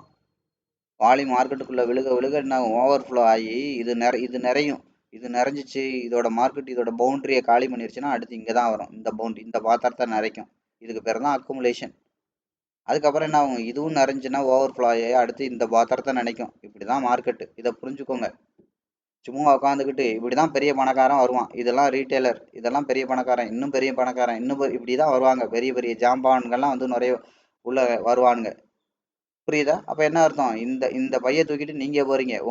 உங்களை மாதிரியே நிறைய பேரோட பைய வாங்கி அவன் இப்படி நிரப்பான், அடுத்து இதை நிரப்பான். இதான் விஷயம் மார்க்கெட்ல நடக்கிறது. இப்படி நினைச்சுக்கோங்க. இதை புரிஞ்சுன்னா உங்களுக்கு மொத்த மார்க்கெட்டும் புரிஞ்சிருச்சுன்னு அர்த்தம். இது புரியலைன்னா நீங்க பேசாம வேற ஏதாவது கடலை பொடி வியாபாரம் இருந்துச்சுன்னா அதை போய் பாருங்க. புரியுங்களா? அதான் அதை சிறப்பா பண்ணுங்க. புரியுதுங்களா? ஏன்னா லாபம் வர்றதை பண்ணுங்க. அதுதான் நான் திரும்ப திரும்ப சொல்றது. நான் சும்மா கடலை பொரிஞ்சுக்கிறக்கா காமெடியா எடுத்துக்காதீங்க, சீரியஸா எடுத்துக்காதீங்க. உங்களுக்கு என்ன லாபம் வருமோ, உங்களுக்கு என்ன வருமோ அதை பண்ணுங்கன்னு அர்த்தம். உங்களோட சைக்காலஜியே மாற மாட்டேங்குது அப்படின்னா நீங்க தப்பாவே பண்றீங்க, அடிக்டாவே இருக்கீங்கன்னா ஒண்ணு அதெல்லாம் சரி பண்ணணும். இல்ல சரி பண்ண மாட்டேன், சும்மா நான் இருக்கிற மனநிலையோட இருப்பேன், ஆனா அது சரியாகணும்னா எப்படி சரியாகணும் அடிக்கடி சொல்றதுதான். ஒரு செத்த எலி நாத்தம் அடிக்குதுன்னா செத்த எலியை தூக்கி போடுங்க. பெர்மனண்டா அந்த ஸ்மெல் இருக்காது, பேட் ஸ்மெல், கெட்ட நாத்தம் அடிக்காது. அதை விட்டுட்டு நீங்க என்ன பண்றீங்க தெரியுமா? டெம்பரவரியா அந்த இடத்துல ஒரு ஊதுபத்தியை கொளுத்தி வைக்கிறீங்க. அது எவ்வளவு நேரத்துக்கு அடிக்காம இருக்கும்? 1 மணி நேரத்துக்கு அடிக்காது, இல்ல அதிகபட்சம் 2 மணி நேரத்துக்கு நாத்தம் அடிக்காது. மறுபடியும் 2 மணி நேரம் கழிச்சு நாரத்தான் போகுது. அதே மாதிரிதான் நீங்க பண்ற ட்ரேட் எல்லாம். ஏதாவது ஒரு ட்ரேடை பண்றது, ஒரு இண்டிகேட்டர் வச்சுக்கிட்டு, இல்ல எங்கேயாவது போய் சனி ஞாயிறு அவன்கிட்ட பண்ட பாத்திரம் வைக்கிறவன்ட்ட உட்கார வேண்டியது. அவன் எதையாவது சொல்லுவான், அது வேகமா எடுத்துட்டு வந்துட்டு திங்கக்கிழமை கூட அது வேலை செய்யாது. அது ஒரு 2 ட்ரேடு கிடைக்கும், அது 3 ட்ரேடு பிச்சுக்கிட்டு போனோன்னு. அதான் சொல்றேன், அவன் கொடுத்த ஊதுபத்தி அவ்வளவுதான், முடிஞ்சு போச்சு. வேலை செய்யாது, அவ்வளவுதான். அடுத்து வேற எங்கேயாவது மறுபடியும் எங்கேயாவது போறது, 2 யூடியூப் சேனலை பாக்குறது. அவன் ஒரு ஊதுபத்தி தருவான், அதை 2 கொளுத்து வைக்கிறது, ஒரு 2 ட்ரேடு பண்றது. அது ஒரு 4 ட்ரேடு பிச்சுக்கிட்டு போகும், அடுத்து அங்க போறது. அடுத்து இப்படியே வாழ்க்கை முழுதும் கடைசி வரைக்கும் செத்த எலியை தூக்கி போடாம அதே நாத்தத்துக்குள்ளே உட்காந்துக்கிட்டு ஊதுபத்தியை கொளுத்தி வச்சுக்கிட்டே இருந்தா என்ன ஆகும்? ஊதுபத்தி வாங்குற காசு தான் விரயமாகும். இன்னும் ஒரு கட்டத்துல என்ன ஆகும் தெரியுமா? அந்த நாத்தத்திலே வாழ பழகிடுவீங்க. இந்த நாத்தம் இல்லைன்னா எனக்கு தூக்கமே வரமாட்டேங்குற அளவுக்கு அதுல வாழ பழகிடுவீங்க. அந்த மாதிரிதான் நிறைய பேர் இப்ப மார்க்கெட்ல இருக்கீங்க. எதையாவது சொன்னோன்னு, ஓ சூப்பர் சார், இதைத்தான் சார் எதிர்பார்த்தேன், எங்க சார் இருந்தீங்க, நீங்க தான் சார் கடவுள் அப்படின்னு சொல்லிட்டு மறுபடியும் ஊதுபத்தியை கொளுத்தி வைக்காதீங்க. புரியுதா? நீங்க செத்தேலியா இருந்துகிட்டு உங்களை சரி பண்ணாம என்னத்தை கொடுத்தாலும் அது அங்க வேலை செய்யாது. அதான் சொல்றேன், அடிப்படையே தப்பா இருக்கு. நீங்க தான் பார்த்தோன்னே 10 லாட்டு போட்டுறீங்களே, 1 லாட்டு போட வேண்டிய இடத்துல அப்புறம் எங்கிட்ட அது சக்சஸ் வரும்? புரியுதா நான் சொல்றது? உங்களை சரி பண்ணணும். அதனாலதான் திரும்ப திரும்ப சொல்றது, இது இது வந்து தொழில். உங்களை சரி பண்ணணும், சரி பண்ணிட்டு அப்புறம் இதெல்லாம் பண்ணுங்கன்னு சொல்றது. இதுதான் உங்களை சரி பண்ணாது. இந்த விஷயங்கள் எல்லாம் உங்களை அப்படியே தான் வச்சிருக்கோம், செத்தலியா தான் வச்சிருக்கோம். புரியுதா? இதெல்லாம் ஊதுபத்தி கொளுத்துற கதை தான் இதெல்லாம். இதை நம்பிட்டு ட்ரேட் பண்ணாதீங்கன்னு நானே சொல்றது அதுக்கு தாங்க. நான் ஓப்பனா தானே சொல்றேன். அப்போ உங்களை முதல்ல சரி பண்ணணும். செத்த எலிய தூக்கி வெளியில போட்டுட்டு அதுக்கப்புறம் அந்த வீட்டுக்குள்ள குடி போனீங்கன்னா தான் மங்களகரமா இருக்கும். இல்லைன்னா அந்த நாத்தத்திலே வாழ பழகிட்டீங்கன்னா கடைசியில அந்த நாத்தம் இல்லைன்னா உங்களுக்கு அந்த வீட்டுக்குள்ள இருக்க பிடிக்காது. நல்லா தெரிஞ்சுக்கோங்க. குடிக்கிறவனுக்கு எப்படி சாக்கடையில விழுக போறான்னு தெரிஞ்சாலும் குடிப்பான். அதே மாதிரிதான் இப்ப நிறைய பேர் இன்னைக்கு மார்க்கெட்ல இருக்கீங்க. கரெக்டா? என்ன நடந்தாலும் அதுலதான் இருப்பீங்க, அதுலதான் இருப்பீங்க, அதுலதான் இருப்பீங்க. என்னத்த சொன்னாலும் எவன் என்னத்த சொன்னாலும் உங்களுக்கு பச்சை கலரை பார்த்தாலே கை கால் நடுங்கிரும். குடியாரனுக்கு நடுங்கிற மாதிரி ஆர்டர் போடுவீங்க. என்னத்த பார்த்தாலும் நான் எப்படிதான் நான் ஒரு ஒரு லாட்டு தான் சார் போடணும்னு நினைக்கிறேன், 20 லாட்டை போட்டுறேங்கிறேன் அப்படின்னு எத்தனையோ பேர் இருக்கீங்க. இது நானும் தான் சொல்லிலாம் தெரியும்னு கிடையாது. உங்களுக்கே தெரியும். கரெக்டா? அப்ப இப்ப இந்த கண்டிஷன்ல இருந்துகிட்டு நீங்க என்ன சிஸ்டம் பண்ணாலும் நீங்க அதைத்தானே பண்ண போறீங்க. அப்புறம் எப்படி ஜெயிக்க போறீங்க? அதனாலதான் சொல்றது, இது வந்து தெளிவா செத்த எலிய தூக்கு போடுங்க. உங்களை சைக்காலஜிக்கலா ரெடி பண்ணுங்க. அதுலதான் 30% மரத்தோட வேரே அதான் சொல்லிட்டேன். வேரே ஆரோக்கியமா இல்ல, வேரே பட்டு போய் கிடக்குனா மரம் என்ன கிளு கிளுன்னா இருக்கும்? அதுவும் பட்டு போய் தான் கிடக்கும். அப்ப வேற சரி பண்ணுங்க. மத்தது எல்லாமே தன்னால சரியாகும். அப்ப மார்க்கெட் ஆப்பரேட் பண்ற நீங்களே சரியில்லைன்னா உங்க கையில 1000 ரூபாய் கொடுத்தான்னா 1000 கோடியை கொடுத்தான்னு ஒன்னத்துக்கும் ஆக போறது இல்ல. இதான் விஷயம். மார்க்கெட்டோட ஸ்ட்ரக்சர் இப்படிதான் இருக்கும். ஸ்ட்ரக்சரை பார்த்து பயப்படக்கூடாது. இதுக்குள்ளேயே தான் மார்க்கெட் இருக்கும்னு நீங்க நினைக்கிறீங்க. அது உங்களோட முட்டாள்தனம். இவ்வளவு இதுக்குள்ள எல்லாம் மார்க்கெட் இருக்காது. இது நிறைஞ்சா அடுத்து இதை நிறைக்கும், இதை நிறைஞ்சா அடுத்து இதுதான். இதெல்லாம் இப்படி நிறைச்சு நிறைச்சு நிறைச்சு தான் போகும். புரியுதா? கரெக்டா? அப்ப நீங்க உங்களோட மைண்ட் செட் என்ன? இதுல போயிட்டு ஒரு பையால் நிறைய இங்க நிறைக்க முடியுமா? ஒரு பை ஃபுல்லா நிறைச்சிட்டு வீட்டுக்கு வர முடியுமா? வர முடியாது. இங்க போனா நிறைக்கலாம், இங்க போனா நிறைக்கலாம். அதான் நான் சொல்லிட்டேனே, இது புரிஞ்சா மொத்த மார்க்கெட்டும் உங்களுக்கு புரியும். இது புரியலைன்னா வேற ஏதாவது வேலை இருக்கும். தயவு செய்து அங்க போய் அதை பாருங்க. மறுபடியும் மறுபடியும் காசை லாஸ் பண்ணாதீங்க. இந்த அடிப்படையே புரியலைன்னா ரொம்ப சிரமம். அதுக்கப்புறம் அடிப்படை புரிஞ்சிருச்சா அடுத்து என்ன பண்ணணும்? செத்த இலையை தூக்கி போடணும். உங்களை சரி பண்ணணும். அடிப்படை புரிஞ்செல்லாம் பண்ண முடியாது. தெரிஞ்சுக்கிட்டீங்க அவ்வளோதான். உங்களை சரி பண்ணணும். அதுக்கப்புறம் உங்களோட ஃபண்ட் மேனேஜ்மெண்ட்டை ஃபண்டை எப்படி யூஸ் பண்ணுறங்கிற அந்த விஷயத்த கிளியர் கட்டாக சரி பண்ணால் மட்டும் பத்தாது. அதை அப்ளை பண்ணி அதை டேஸ்ட்டும் பார்த்து கான்ஃபிடெண்ட்டாக ப்ராஃபிட் எடுத்துருக்கணும். ரெண்டாவது. மூணாவது தான் இந்த விஷயங்கள்லாம். இதெல்லாம் தெரியலனா கூட ஒன்றும் பிரச்சனை இல்லைன்றேன். 80-90% மார்க்குக்கு நீங்கள் ஆல்ரெடி எக்ஸாம் படிச்சிட்டிங்கன்னா அந்த 20% மார்க் படிக்கலைன்னா கூட பாஸ் ஆயிடுவீங்கல்ல. அது போதும். அதெல்லாம் தன்னால் படிச்சுக்கலாம். ஒன்றும் பிரச்சனை இல்லை. இதுக்கு அது கிடையாது. அதுக்கெல்லாம் அதுக்கு தான் இது. நல்லா தெரிஞ்சுக்கோங்க. இதை வச்சுக்கிட்டு ட்ரேடு கிடையாது. ட்ரேடுக்கு பயன்படுற ஒரு விஷயம், ஒரு ஒரு கருவியில இது ஒரு டூல்ஸ், அவ்வளவுதான். இதை வச்சுட்டெல்லாம் அப்படியே 100% லாபம் எடுத்துருன்னு கனவு கோட்டை கட்டாதீங்க. 100% நடக்காது. அதான் நான் சொல்லல. இதெல்லாம் நீங்க ஒரு 10% தெரிஞ்சிருக்கீங்க. இதெல்லாம் ட்ரேட் எடுக்கிறதுக்கு முன்பு.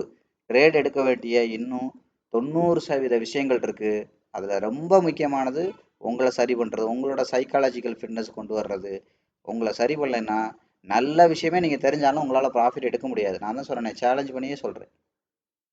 கொடுத்தாலும் உங்களால எடுக்க முடியாது. ஏன்னா ஃபிட்னஸ் இல்லாம வராது. அதான் நான் சொல்லல, பணங்கிறது நபரை பார்த்து வர்றது இல்ல, அவங்களோட ஃபிட்னஸை பொறுத்து வர்றது. புரியுதுங்களா?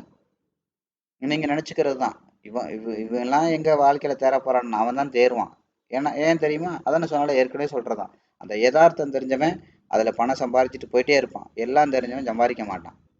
நல்லா பாருங்க, எல்லாம் தெரிஞ்சவன் சம்பாதிக்க மாட்டான். யதார்த்தம் தெரிஞ்சவன் சம்பாதிச்சு போயிட்டே இருப்பான். இதுதான் விஷயம். சரிங்களா? அந்த அடிப்படை தெரிஞ்சா போதும். அதெல்லாம் ஜஸ்ட் என்ட்ரிக்கு மட்டும்தான். அது அந்த அளவுக்கு அது தெரிஞ்சுக்கிட்டா போதும். அதுக்கு மேல இங்க ஒன்றும் தெரிய வேண்டியதே கிடையாது. தெரிஞ்சதுனால தான் நீங்க தோத்துக்கிட்டு இருக்கீங்க. நான் பச்சையா சொன்னாதான் அதி புத்திசாலி மார்க்கெட்டை ஆப்படிச்சுட்டே இருக்கும். புரிஞ்சுங்களா? அப்படியே இதுவா விரட்டி விட்டுரும். ஒண்ணும் இல்லாம விரட்டி விட்டுரும். அதனால இதெல்லாம் நீங்க தெளிவா தெரிஞ்சுக்கோங்க. இதுல உள்ள விஷயங்கள் எல்லாம் நீங்க தெளிவா புரிஞ்சுக்கோங்க. இந்த வீடியோவெல்லாம் நீங்க நிறுத்தி நிதானமா பாருங்க. எல்லாமே உங்களுக்கு தெளிவா தெரியப்படுத்தும். அதுக்கப்புறம் நான் சொன்ன மாதிரி பண்டபாத்திரத்தை நம்பாதீங்க. செத்த எலியை தூக்கி போட்டுட்டு ஃப்ரெஷ்ஷா குடி போற பாருங்க இந்த இண்டஸ்ட்ரிக்குள்ள. இல்லையா விட்டுட்டு வேற எங்கேயாவது போயிருங்க. மறுபடியும் பாலாடச்சோல் பங்களாக்குள்ளே இருக்காதீங்க. அடிக்ட் ஆகி இது எங்க போய் முடியும் தெரியாது. அதை நீங்க தயவு செய்து நினைச்சுக்கோங்க. தண்ணி அடிக்கிற போதை விட பயங்கரமான போதை ஸ்டாக் மார்க்கெட். அதையாவது எமோஷனலா பாதிக்காது. இது வந்து பாத்தீங்கன்னா உங்களை எமோஷனலாவும் பாதிக்கும். ரொம்ப கவனம். ஒரு கட்டத்துக்கு மேல போயிட்டீங்கன்னா எந்த வேலையும் உங்களை வேலை பார்க்க விடாது. சோம்பேறியாவே இதுலயே உட்கார வச்சிரும். வேலைங்கிறதே எந்திரிச்சு போக விடாது. ஆனா நீங்க பாத்தீங்கன்னா பயங்கரமா வேலை பார்க்குற மாதிரி தெரியும். எப்ப பார்த்தாலும் இதுலயே உட்காந்துருக்கீங்க, என்னங்க ஒரு 1000 ரூபாய் கிடைக்குமா, 1000 ரூபாயா அப்படின்னு மண்டையை சொரிய வேண்டியதுதான்.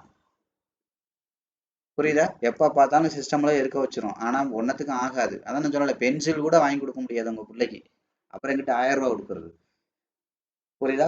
அந்த மாதிரி அடிக்ட் ஸ்டேஜ்ல கொண்டே விட்டுரும். இப்படி 4 வருஷம் 5 வருஷம் 8 வருஷம் 10 வருஷம் உட்காந்துட்டீங்கன்னா அப்புறம் அதுக்கப்புறம் வேலைக்கு போகணும்னா கூட உங்களோட உடம்பு ஒத்துழைக்காது, மனசு ஒத்துழைக்காது. பார்த்துக்கோங்க. கேன்சர் பேஷண்ட் மாதிரி மார்க்கெட்டே பார்த்துட்டு உட்காந்துருக்க வேண்டியதான். ஒண்ணுமே புரியலையே ஒண்ணுமே புரியலன்னு அது எப்படி புரியும்? அது எப்படி புரியும்? அதான் நான் சொல்லல, நம்மளே செத்தலையா இருந்துகிட்டு மார்க்கெட் புரியலன்னா எப்படி புரியும்? புரியாது. அதனால ரொம்ப கவனமா இருங்க. இது இது நான் எந்த இடத்துலயும் ஆசை வார்த்தை காட்டுறதுக்கு சொல்லல. ஆனா நான் சொல்றதெல்லாம் உண்மை. இல்ல நான் அந்த ஸ்டேஜுக்கெல்லாம் போயிட்டு கை கால்லாம் நடுக்கம் பிடிச்சி சாக்கடையில விழுகிற ஸ்டேஜுக்கு தான் நான் போவேன்னா நீங்க போகலாம் தாராளமா. என்னோட டியூட்டி முடிஞ்சு போச்சு. என்னோட மனசாட்சிக்கு விரோதம் இல்லாம இந்த தொழிலை பத்தி என்ன இருக்கோ அதை நான் ஒளியும் மறைவு இல்லாம சொல்லிட்டேன். ஸ்டாக் மார்க்கெட்டை என்னதான் நடக்குதுன்னு ஒரு சாமானியனுக்கு ஒரு கேள்வி இருக்கும்ல, அதுக்கு நான் பதில் சொல்லிட்டேன். அதை நீங்க ஃபாலோ பண்றது உங்களோட கையில தான் இருக்கு. கரெக்டா? சிலர் சொல்லியும் கேட்க மாட்டேன்னு பிறவி எடுத்தே வந்திருப்பீங்க. ஸோ அதெல்லாம் அது என்ன சொல்றது, அது உங்களோட கர்ம பலன். இங்கே தான் டேலி பண்ணணும்னா நீங்க இங்கே தான் உட்காந்து மார்க்கெட் வச்சு உங்களுக்கு டேலி பண்ணி செமையா ஒன்றும் இல்லாமல் விரட்டி விடும். அந்த ஸ்டேஜுக்கெல்லாம் நீங்கள் போகக்கூடாதுங்கிறது தான் இந்த சேனலோட நோக்கம். ஸோ அதனால் ஒவ்வொன்றையும் தெளிவாக தெரிஞ்சுக்கோங்க. இந்த வீடியோஸ் எல்லாம் நிறுத்தி நிதானமாக புரிஞ்சுக்கோங்க. ஆனால் ஃபாலோ பண்ணாதீங்க. ஃபாலோ பண்ணி ட்ரேடில் லாபமாக எடுக்கிறதுக்கு இந்த விஷயங்கள் பத்தாது. இதெல்லாம் ட்ரேடை எடுக்கிறதுக்கு முன்னாடி உள்ள ஒரு 10-20% விஷயங்கள் தான். ட்ரேடை எடுத்ததுக்கு அப்புறம் தான் 80% வேலைகள் இருக்குது. இதெல்லாம் எவனும் சொல்ல மாட்டான். பண்ட பாத்திரம் வைக்கிறவனா இதெல்லாம் சொல்ல மாட்டான். உங்களை உள்ள பிடிச்சி தள்ளுறதுக்கு உலகத்துல எல்லா விஷயமும் பண்ணுவாங்க. தத்தளிக்கும் போது கரை சேர்றதுக்கு, அசலை காப்பாத்துறதுக்கு, லாபத்தோட இருக்கிறதுக்கு, குடும்பத்தை நல்ல வழி நடத்துறதுக்கு ஒருத்தனும் சொல்ல மாட்டான். தெரிஞ்சுக்கங்க, நான் சீரியஸா சொல்றேன். ஏன்னா அவன்லாம் பண்ட பாத்திரம் விற்கிறவன் அதே தான் மிகைப்படுத்தி தான் சொல்லுவான். ஆசை வார்த்தை ஆசை வார்த்தை மட்டும்தான் காட்டுவானே ஒழிய அதுல உள்ள ஆபத்துகளை சொல்ல மாட்டாங்க. நான் தெளிவா சொல்றேன். இதெல்லாம் இல்லாம நீங்க மார்க்கெட்ல ஜெயிக்க முடியாது. கரெக்டா? இது வரைக்கும் வீடியோ பார்த்த அனைவருக்கும் நன்றி.